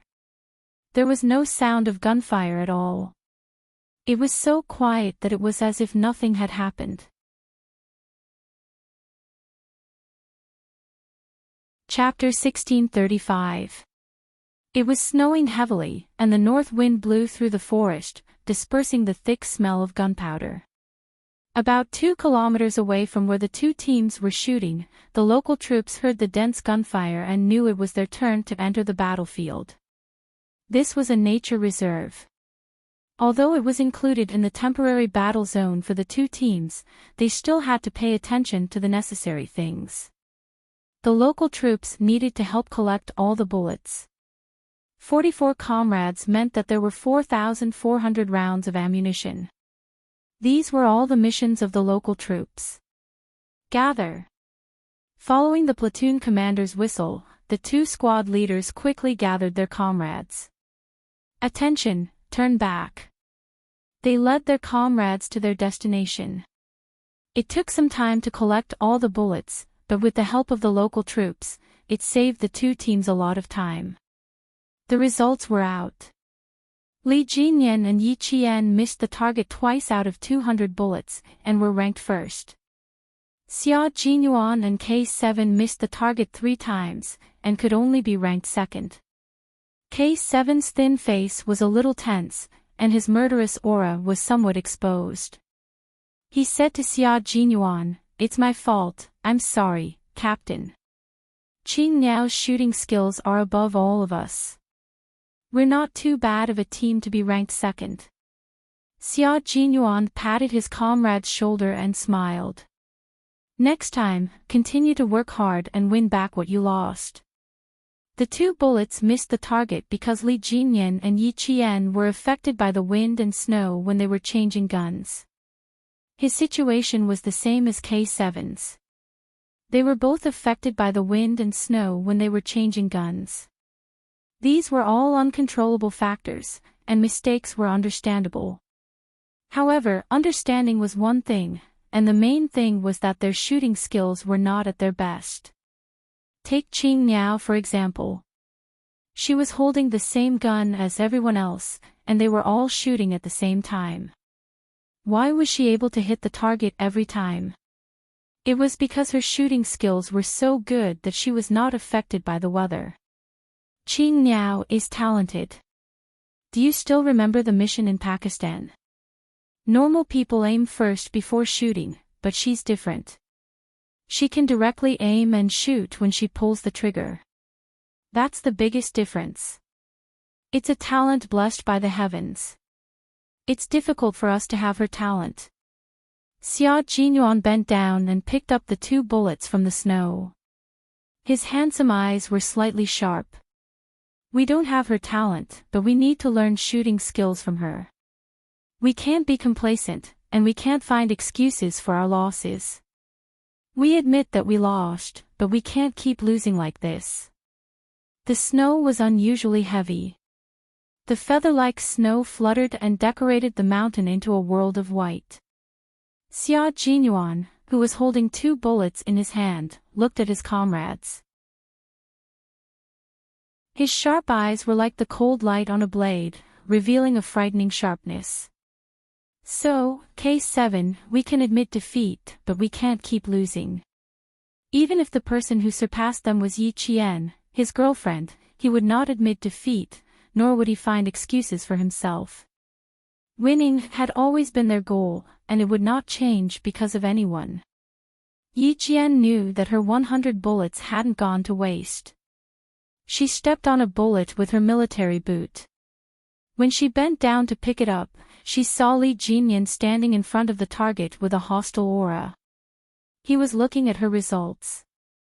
He was the one who caused the 2 misses, so he needed to reflect deeply. Chapter 1636. Li Jinyan was not only reflecting on himself, he was also studying Yi Qian's shooting skills. He was completely convinced by Yi Qian's godlike shooting skills. He had no idea how she could shoot so fluidly without any adjustments. "Demon King, let Qing Niao teach us another day. I'm afraid no one in our 2 teams can compete with her shooting skills." The big mermaid walked over and said in a low voice, "Since we can't keep her here, it's enough if we can learn her shooting skills."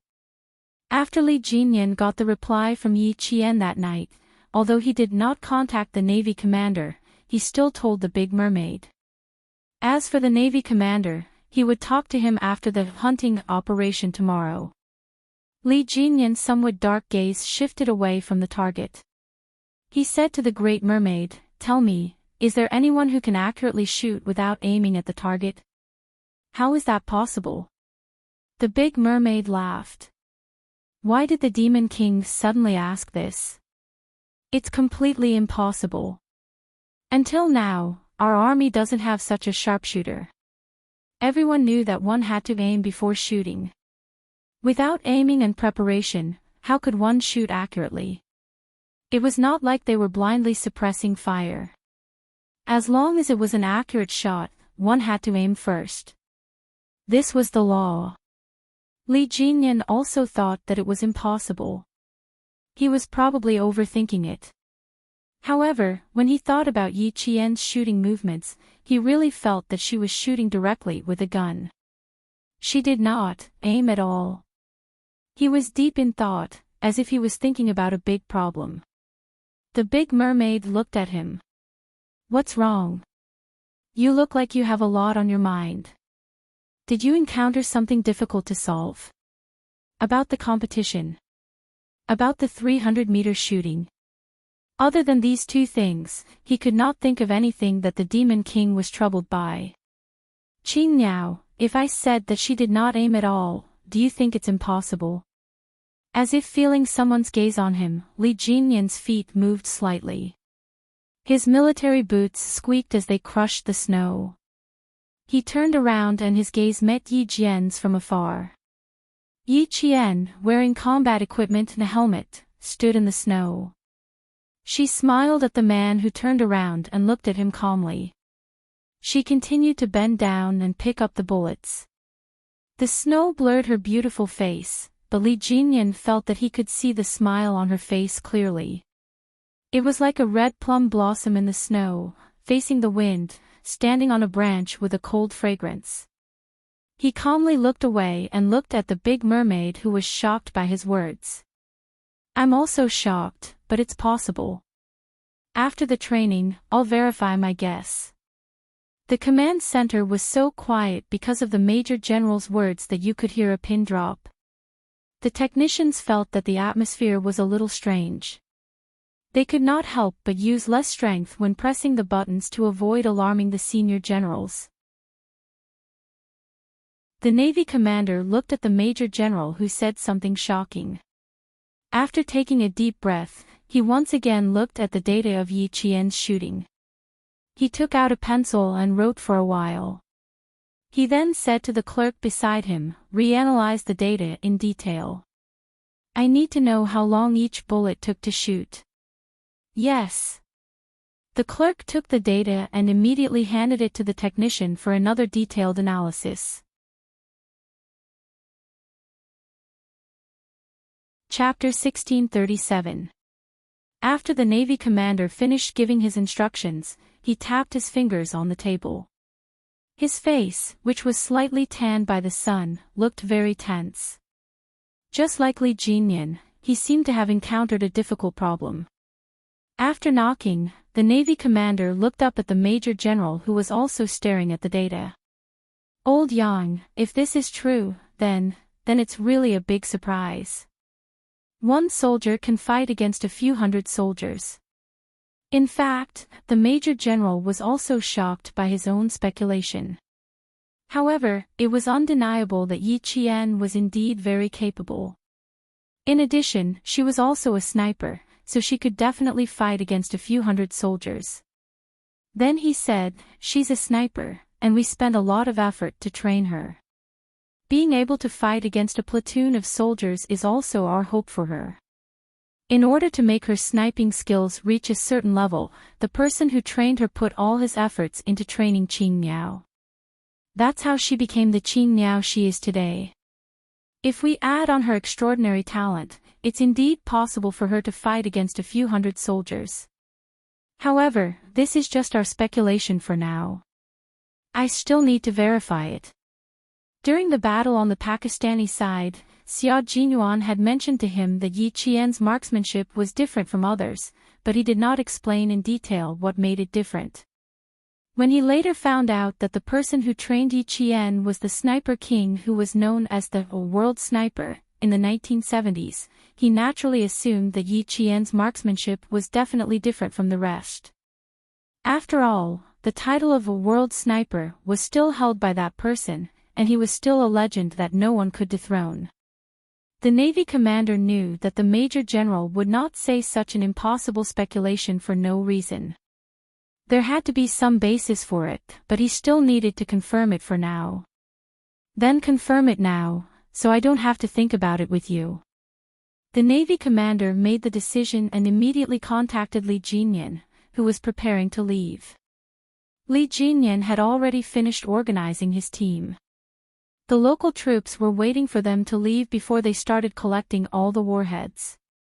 It was getting late, so they needed to head to the 5th combat zone immediately. On the other side, Xia Jinyuan handed over more than 100 warheads collected by the 2 squads to the platoon leaders of the local troops. Due to Yi Qian, the Storm Commandos did not appear again, and the Snowfield Brigade and the local troops took care of the rest. The 10-meter distance in the heavy snow also blurred everyone's vision. Fu Dong looked forward again and vaguely saw a figure that was slimmer than a male soldier standing straight in front of him. He observed that there was only one female soldier in the 2 Special Forces teams.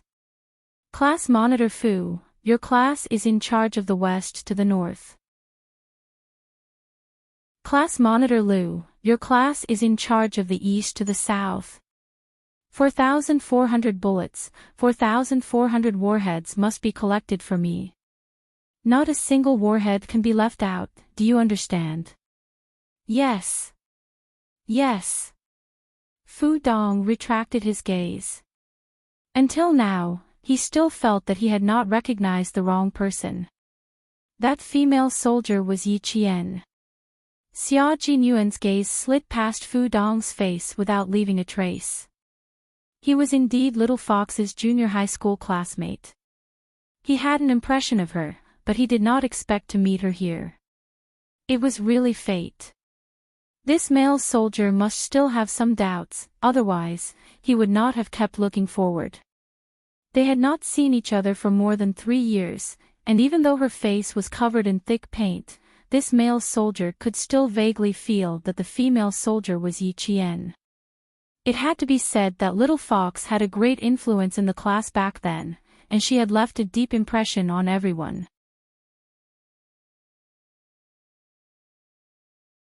Chapter 1638.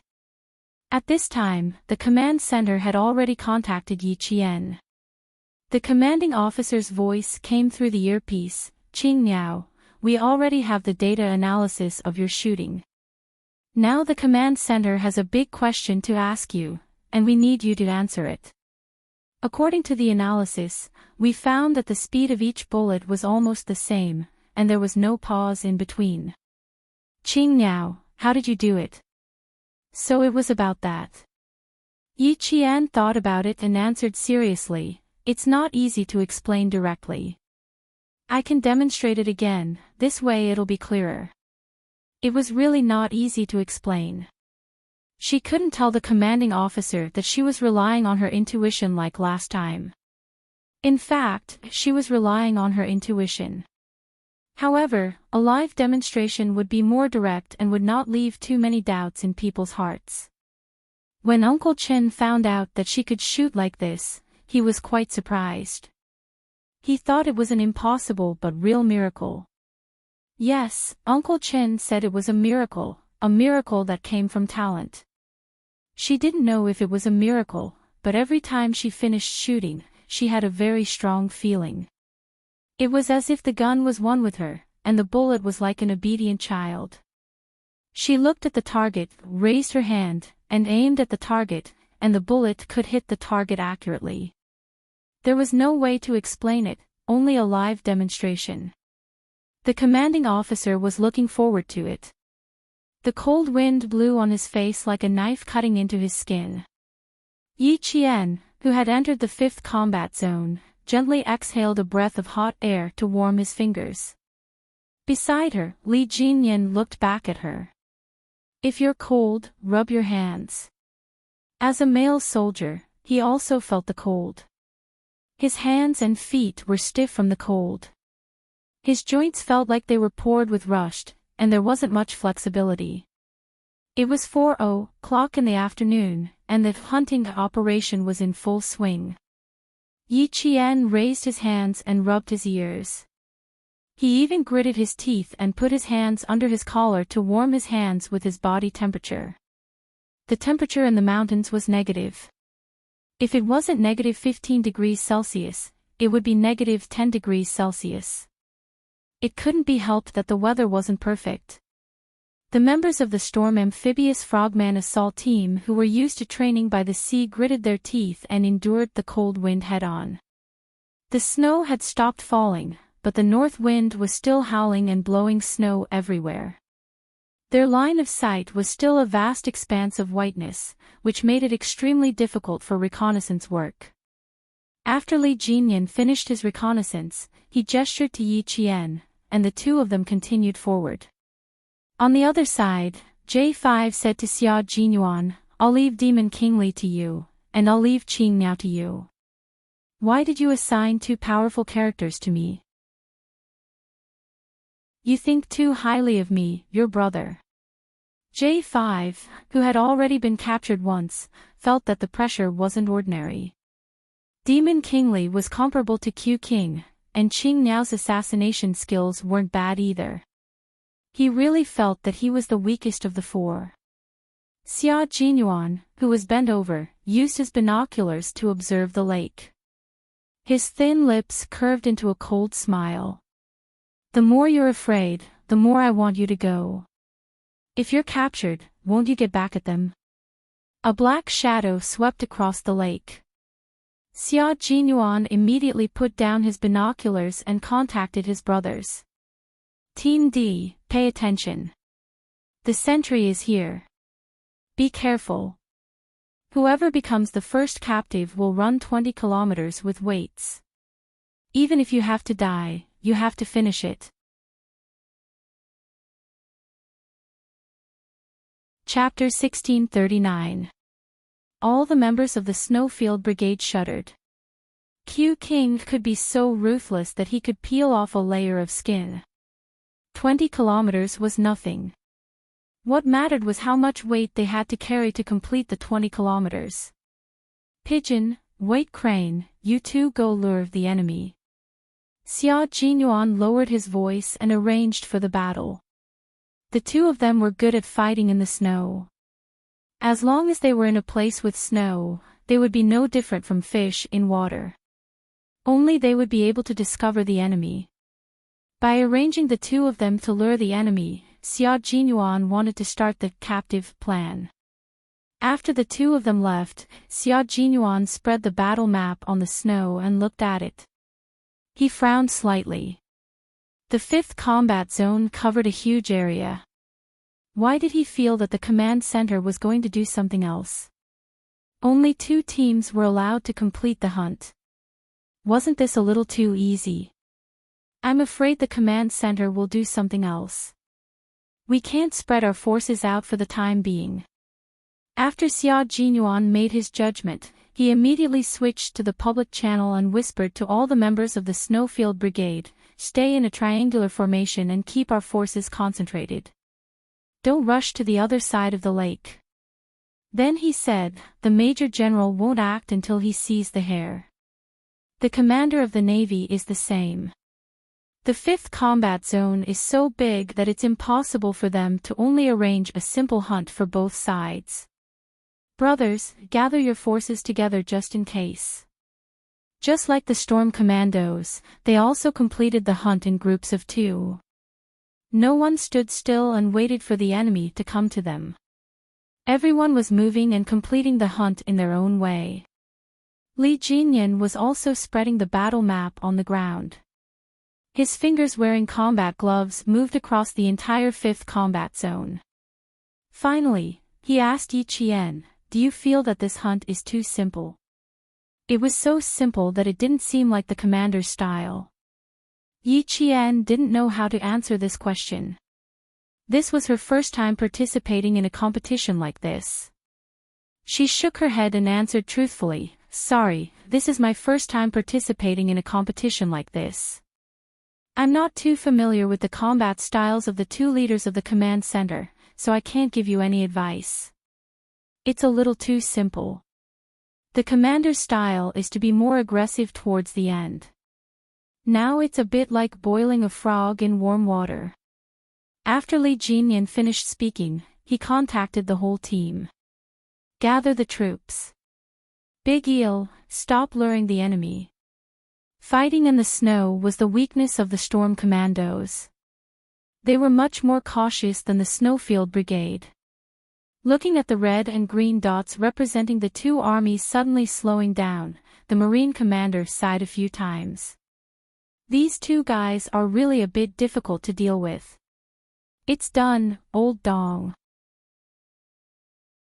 It's about time. Just tell them the battle requirements." Major General Liu saw the look of pity on his face and could not help but shake his head and laugh. A simple hunting operation is too simple. According to our training style in the past, they will definitely figure it out. Just as the members of the two teams were guessing that the command center might have further instructions, the latest instructions came from the command center. There was a final position in the 5th combat zone. Whoever could enter the final position first and finish off the two platoons would be considered the end of the competition. After receiving this order, the commanders of the two teams were not surprised at all. Instead, they let out a long sigh of relief. The final position was not in this area at all. There would be an intersection point when they were heading towards the final position. This intersection point was where the two teams would first exchange fire.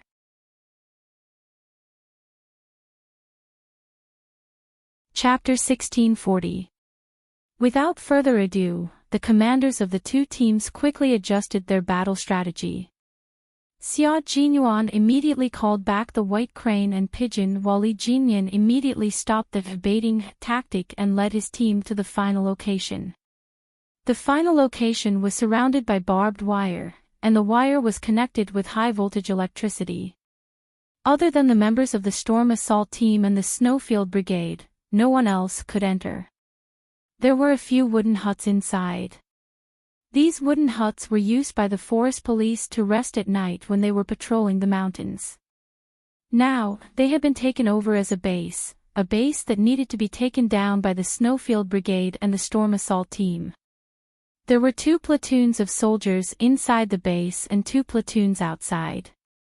Each platoon had 30 soldiers, so there were 4 platoons inside and outside the base.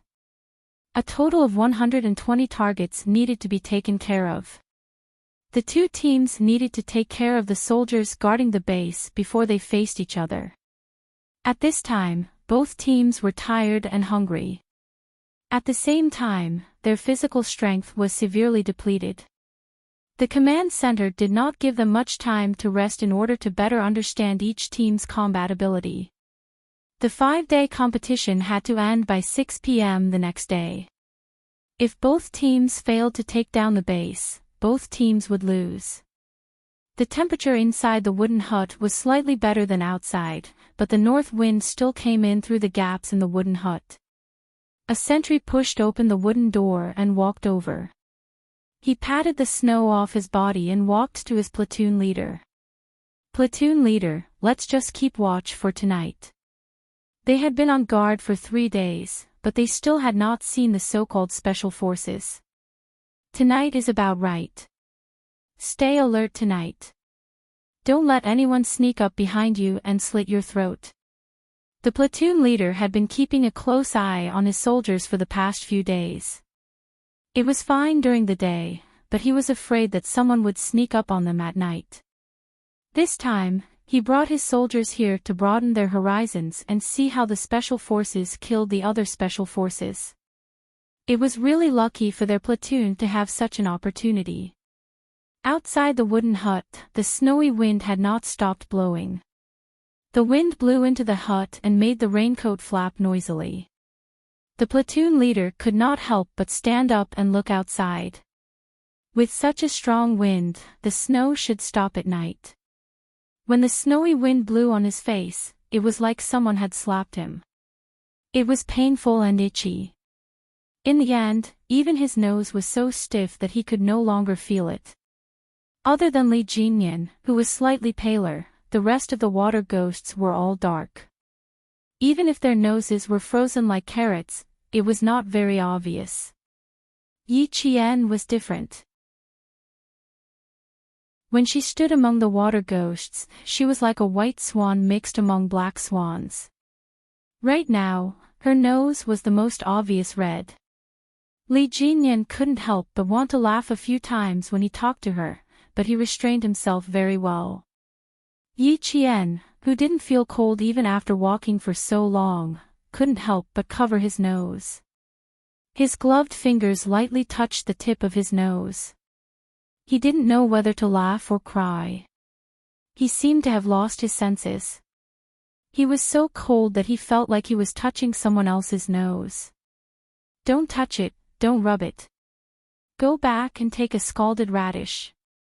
It'll be fine. Li Jinyan couldn't help but remind him in a low voice. He reached out his hand. They were climbing up the mountain path. The snow was too thick, so they had to help each other. Yi Qian reached out and grabbed it tightly. He pulled his feet out of the snow and walked up with shallow and deep steps. The female soldier's hands were very small. They were obviously different from the hands of the male soldiers. Sometimes, Li Jinyan even wondered if he would break the bones in her hand if he used a little more strength. She was the only female soldier in the two teams. Facing such a harsh environment, she didn't complain at all. She didn't complain at all. This was indeed admirable. Chapter 1641. After climbing up the slope, Li Jinyan immediately let go of his hand. Then, he gestured to Yi Qian to crawl while he pushed aside a shrub covered in snow and slowly crouched down. According to the analysis of the battle map, the first exchange of fire between the two teams was less than 300 meters away from them. Li Jinyan used the snow and shrubs as cover and carefully used his binoculars to observe the situation in front of them. The mountain was quiet, and everything was silent. Occasionally, snow would fall from the trees, making a dull thud. In the blink of an eye, everything would return to normal. Yi Qian, who had crouched down beside him, said softly, "Q King will not let go of the opportunity to kill our forces. If he arrived before us, he would have already set up an ambush and waited for us to fall into his trap." The binoculars only saw a white world. There was nothing out of the ordinary. However, the more there was nothing out of the ordinary, the more it meant that something was wrong. Li Jinyan lowered his head and slowly moved his body so that he was completely hidden behind the shrubs. He crawled side by side with Yi Qian. That's normal. If it were me, I would not let go of the opportunity to destroy the enemy's forces as soon as I occupy them. Turning on the communicator, Li Jinyan contacted the team members behind him. Move forward in a dragnet formation. Each team will maintain a distance of 10 meters from each other. Deshao, 5 of your teams will head to the final stronghold. 5 of our teams will stay behind. 2 scouts will stay put. Then, he said to Yi Qian, "You go with the scouts. Stay one step behind Deshao and the others." At this time, Qing Niao was the focus of the entire team. How could Q King allow a Qing Niao, who was familiar with their team, to stay behind? Their first target was definitely Qing Niao. Yi Qian also knew why this was the arrangement, but she also had her own thoughts. Since they had already been targeted, avoiding them was not a solution. Moreover, she did not have the habit of avoiding them. On the battlefield, offense was always the best defense. Yi Qian sighed softly and expressed his opinion. Since it's a hunting operation, Demon King, I don't intend to avoid it. Let's face it directly. She rarely expressed her opinion when he was carrying out orders. Now that she had spoken, it was enough to show that she had thought it through carefully. Li Jinyan pursed his thin lips slightly. After a few seconds of pause, he said, if you are not worried about being captured, you can continue to follow me. Previously, they had captured a member of the Snowfield Brigade.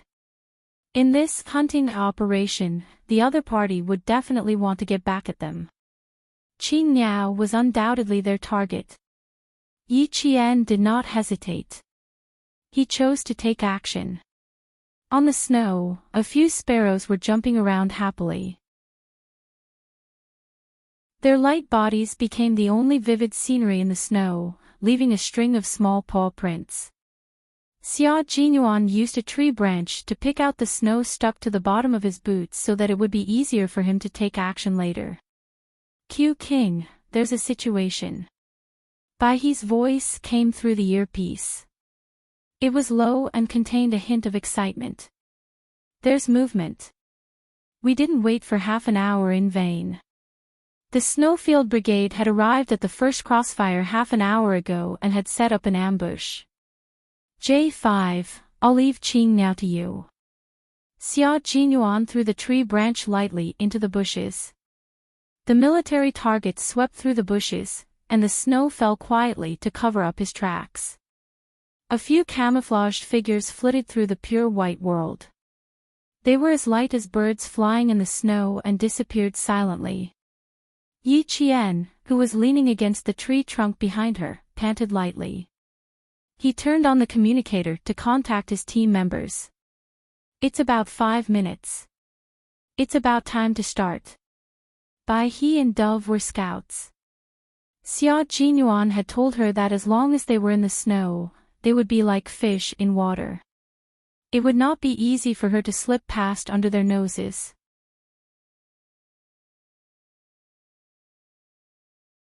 Chapter 1642. The Snowfield Brigade's target was her, and her goal was to finish off either White Crane or Pigeon. She did not have that much confidence in finishing off both of them at once. Li Jinyan was about 5 meters away from Yi Qian. He had already readied his combat dagger and was just waiting for the Snowfield Brigade members to arrive before he could make his move. The wind carried snow with it and blew against his goggles, blocking his vision. White Crane, who was wearing a white camouflage suit, moved carefully. His military boots did not make any sound when he stepped into the snow. He was mainly responsible for scouting and reporting everything he saw to his comrades so that they could carry out their mission. There are no abnormalities ahead. Brothers, be careful of traps. White Crane carefully passed through the crossfire and hid behind a tree. From afar, his figure seemed to blend into the white world. Push left and avoid the point of abnormalities. As a scout, White Crane had entered the range of the Storm Commandos. His main mission was to infiltrate the enemy's rear and scout their military movements. He also had to capture enemy captives to obtain information that would be beneficial to their side. White Crane and Pigeon did not directly hunt their targets. They only needed to provide useful information to their comrades and scout the enemy's movements. Therefore, they did not have any offensive missions. On the contrary, they had to avoid running into the Storm Commandos. Therefore, White Crane and Pigeon had to be more careful and cautious than any other member to avoid being discovered by the Storm Commandos. Li Jinyan agreed to let Yi Qian directly participate in the hunting operation. At the same time, he assigned Yi Qian the mission to kill or capture a scout from the Snowfield Brigade. After some observation, he realized that Yi Qian's anti-reconnaissance ability was quite good. Just like her shooting skills, they were on par. Xia Jinyuan predicted that Yi Qian would definitely participate in the hunting operation, but he could not have predicted how Li Jinyan would arrange for Yi Qian. He also did not expect that Yi Qian would have his eyes on the scout he sent out, White Crane. The mountain was very quiet, but the atmosphere was somber. The sparrows that flew into the snow from time to time to play seemed to have sensed something and flew away from the forest. Yi Qian narrowed her eyes and stared at a white figure. She gave her position to Li Jinyan and said in a voice so low that it was almost inaudible, "I found the target. He's about 3 meters away from me. Cooperate with me." "Got it." Li Jinyan and the other water ghosts who were closer to him answered through his earpiece. The three of them would set up an ambush while Li Jinyan would go deep to lure the enemy and fully cooperate with Yi Qian to complete the hunt. At this time, the sky had gradually darkened. It was about 4:30 in the afternoon, and the painful cold wind that blew against his face was even stronger than before. His body temperature seemed to have dropped slightly. Yi Qian, who had become one with the snow, was silently waiting for the right moment. She was completely buried in the snow. In the gradually darkening sky, as long as she remained motionless, no one would know that the slightly arched snow bump in the distance was actually Yi Qian in disguise. At least, White Crane did not discover it. However, he was very cautious.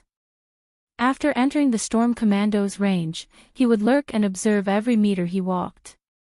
10 meters, 9 meters, 8 meters, 4 meters, 3 meters, 2 meters, 1 meter. The target was getting closer. Yi Jianping held her breath and listened to the army boots stepping on the snow softly. She heard the squeaking sound of the snow being crushed. White Crane passed by her, less than 50 centimeters away. Yi Qian did not move. For the time being, she could not confirm whether there was someone behind White Crane. She had to wait for Li Jinyan and the others to send news.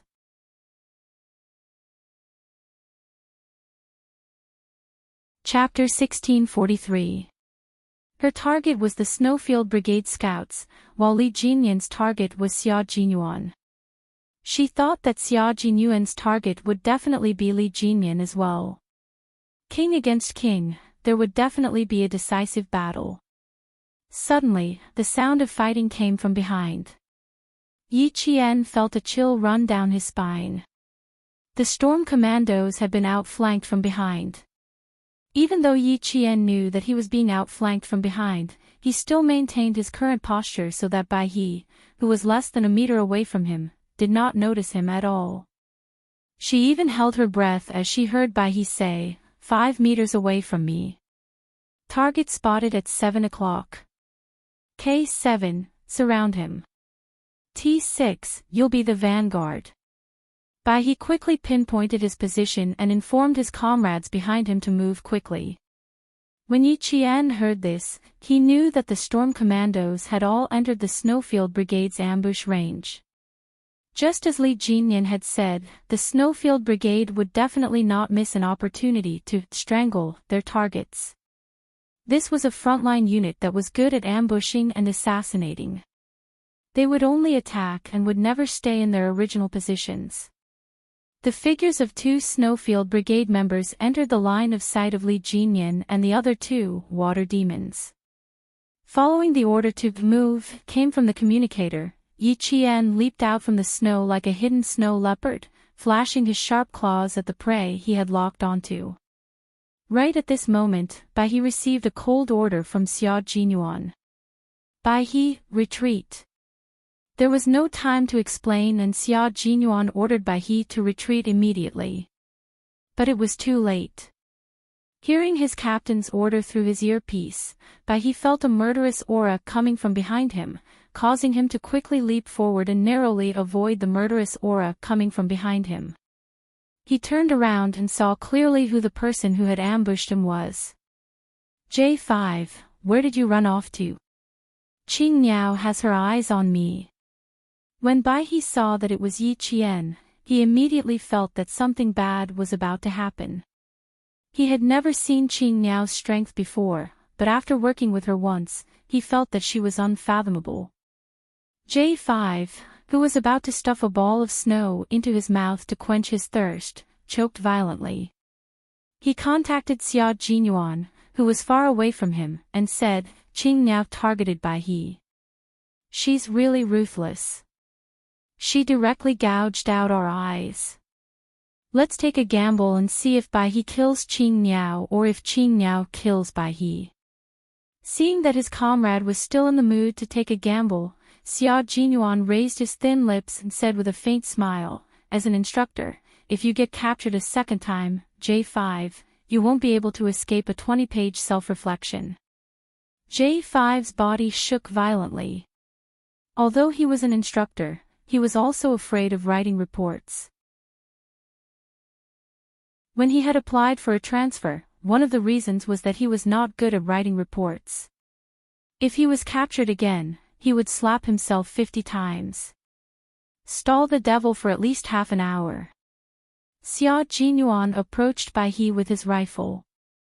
The devil had ordered Qing Niao to kill his scouts, which gave him the opportunity to capture Qing Niao. J5 did not stay any longer and immediately went to stall the devil. He knew that Q King wanted to kill or capture Qing Niao first.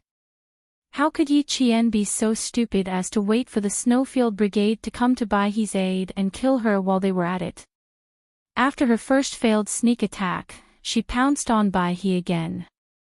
She came with the wind and snow, carrying a murderous aura, and directly blocked Bai He's path.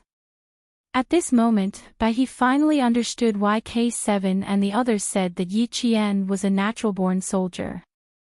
It was because the murderous aura around her was enough to frighten her enemies.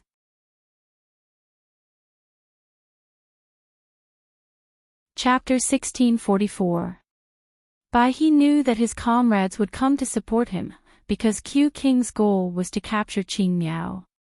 Even though he didn't quite understand why he insisted on capturing Qing Niao as the captive, he would definitely fully support Q King's decision. Even if this was an elimination round, he would still support Q King's decision unconditionally. So Yi Qian wanted to end the battle quickly, while Bai He wanted to stall for time and wait for his comrades to arrive. "Qing Niao, are you sure you can beat me?" As a Special Forces soldier who had undergone professional and systematic training, Bai He knew very well how to communicate to buy time for himself, and how to stall for time without leaving a trace. After dodging Yi Qian's sneak attack, he revealed his location to all his comrades nearby. That way, whoever was closest to him would be able to rush over immediately. However, Yi Qian wasn't going to give him the chance. The two of them were already facing off against each other. Instead of ending the battle quickly, he was still in the mood to chat with her. Yi Qian immediately knew what Bai He wanted to do. "You want to capture me?" "I'm sorry, Bai He, but I really don't want to become a captive." Yi Qian smiled at him. The unsharpened combat dagger in his hand flashed through the snowy wind. The dark sky couldn't hide the cold gleam of the dagger as it flashed through the air. The lightly armed Yi Qian made his move once again. Combat was something every member of the Snowfield Brigade had to pass. Even though Yi Qian wasn't officially a member of the Snowfield Brigade, her combat skills weren't bad. Against Bai He or any other member of the Snowfield Brigade, Yi Qian wouldn't be afraid. This was a competition, but it was also a war. As for her, how could she be afraid when she was on the battlefield? Soldiers were already on the battlefield, and horns were blown on the battlefield. The cruel flames of war didn't allow you to be afraid, and it didn't allow you to even think about retreating. Why was there a need for such harsh training? It was so that when you went to the battlefield to protect your country, you could return safely and become a member of the family reunion. During the hunting operation, as long as the two parties were facing each other head-on, guns and ammunition were not allowed within 3 meters of each other. Empty bullets would still hurt people if fired within 3 meters. In a short distance, the only tools you can use are your own hands and the unsharpened dagger in your hand. This is the best weapon you can use to defeat your opponent. Bai He was shocked by Yi Qian's ferocious and almost cruel attacks. She actually chose to fight him in close combat alone, without the support of the water ghosts. This was not a simple fight. This was a fight with their lives on the line. There were no elegant movements, only strength and ferocity. Yi Qian relied on his agility to close in on Bai He at the fastest speed possible. The dagger in his hand went straight for Bai He's chest. Bai He, who had been a scout, came from a scholarly family. All the girls he had come into contact with since he was young were gentle and delicate. Even though he knew that as a soldier, Yi Qian was different from those girls, when he faced Yi Qian alone, he was still shocked by her fierce and cold eyes and extremely bloody movements. Yi Qian kicked the snow hard with her military boots. Large chunks of snow flew towards Yi Qian. When something flew towards a person, no matter how light or heavy it was, the body's most realistic reaction would always be to dodge it out of reflex. You're tuning in to the LoveLore Library YouTube channel. We're so grateful for your support, and don't forget to subscribe to join us on this incredible journey through captivating stories. Your generosity through donations truly makes a world of difference, as it's the primary source of revenue that allows me to expand and enhance this channel for you. Thank you from the bottom of my heart for being a part of this adventure.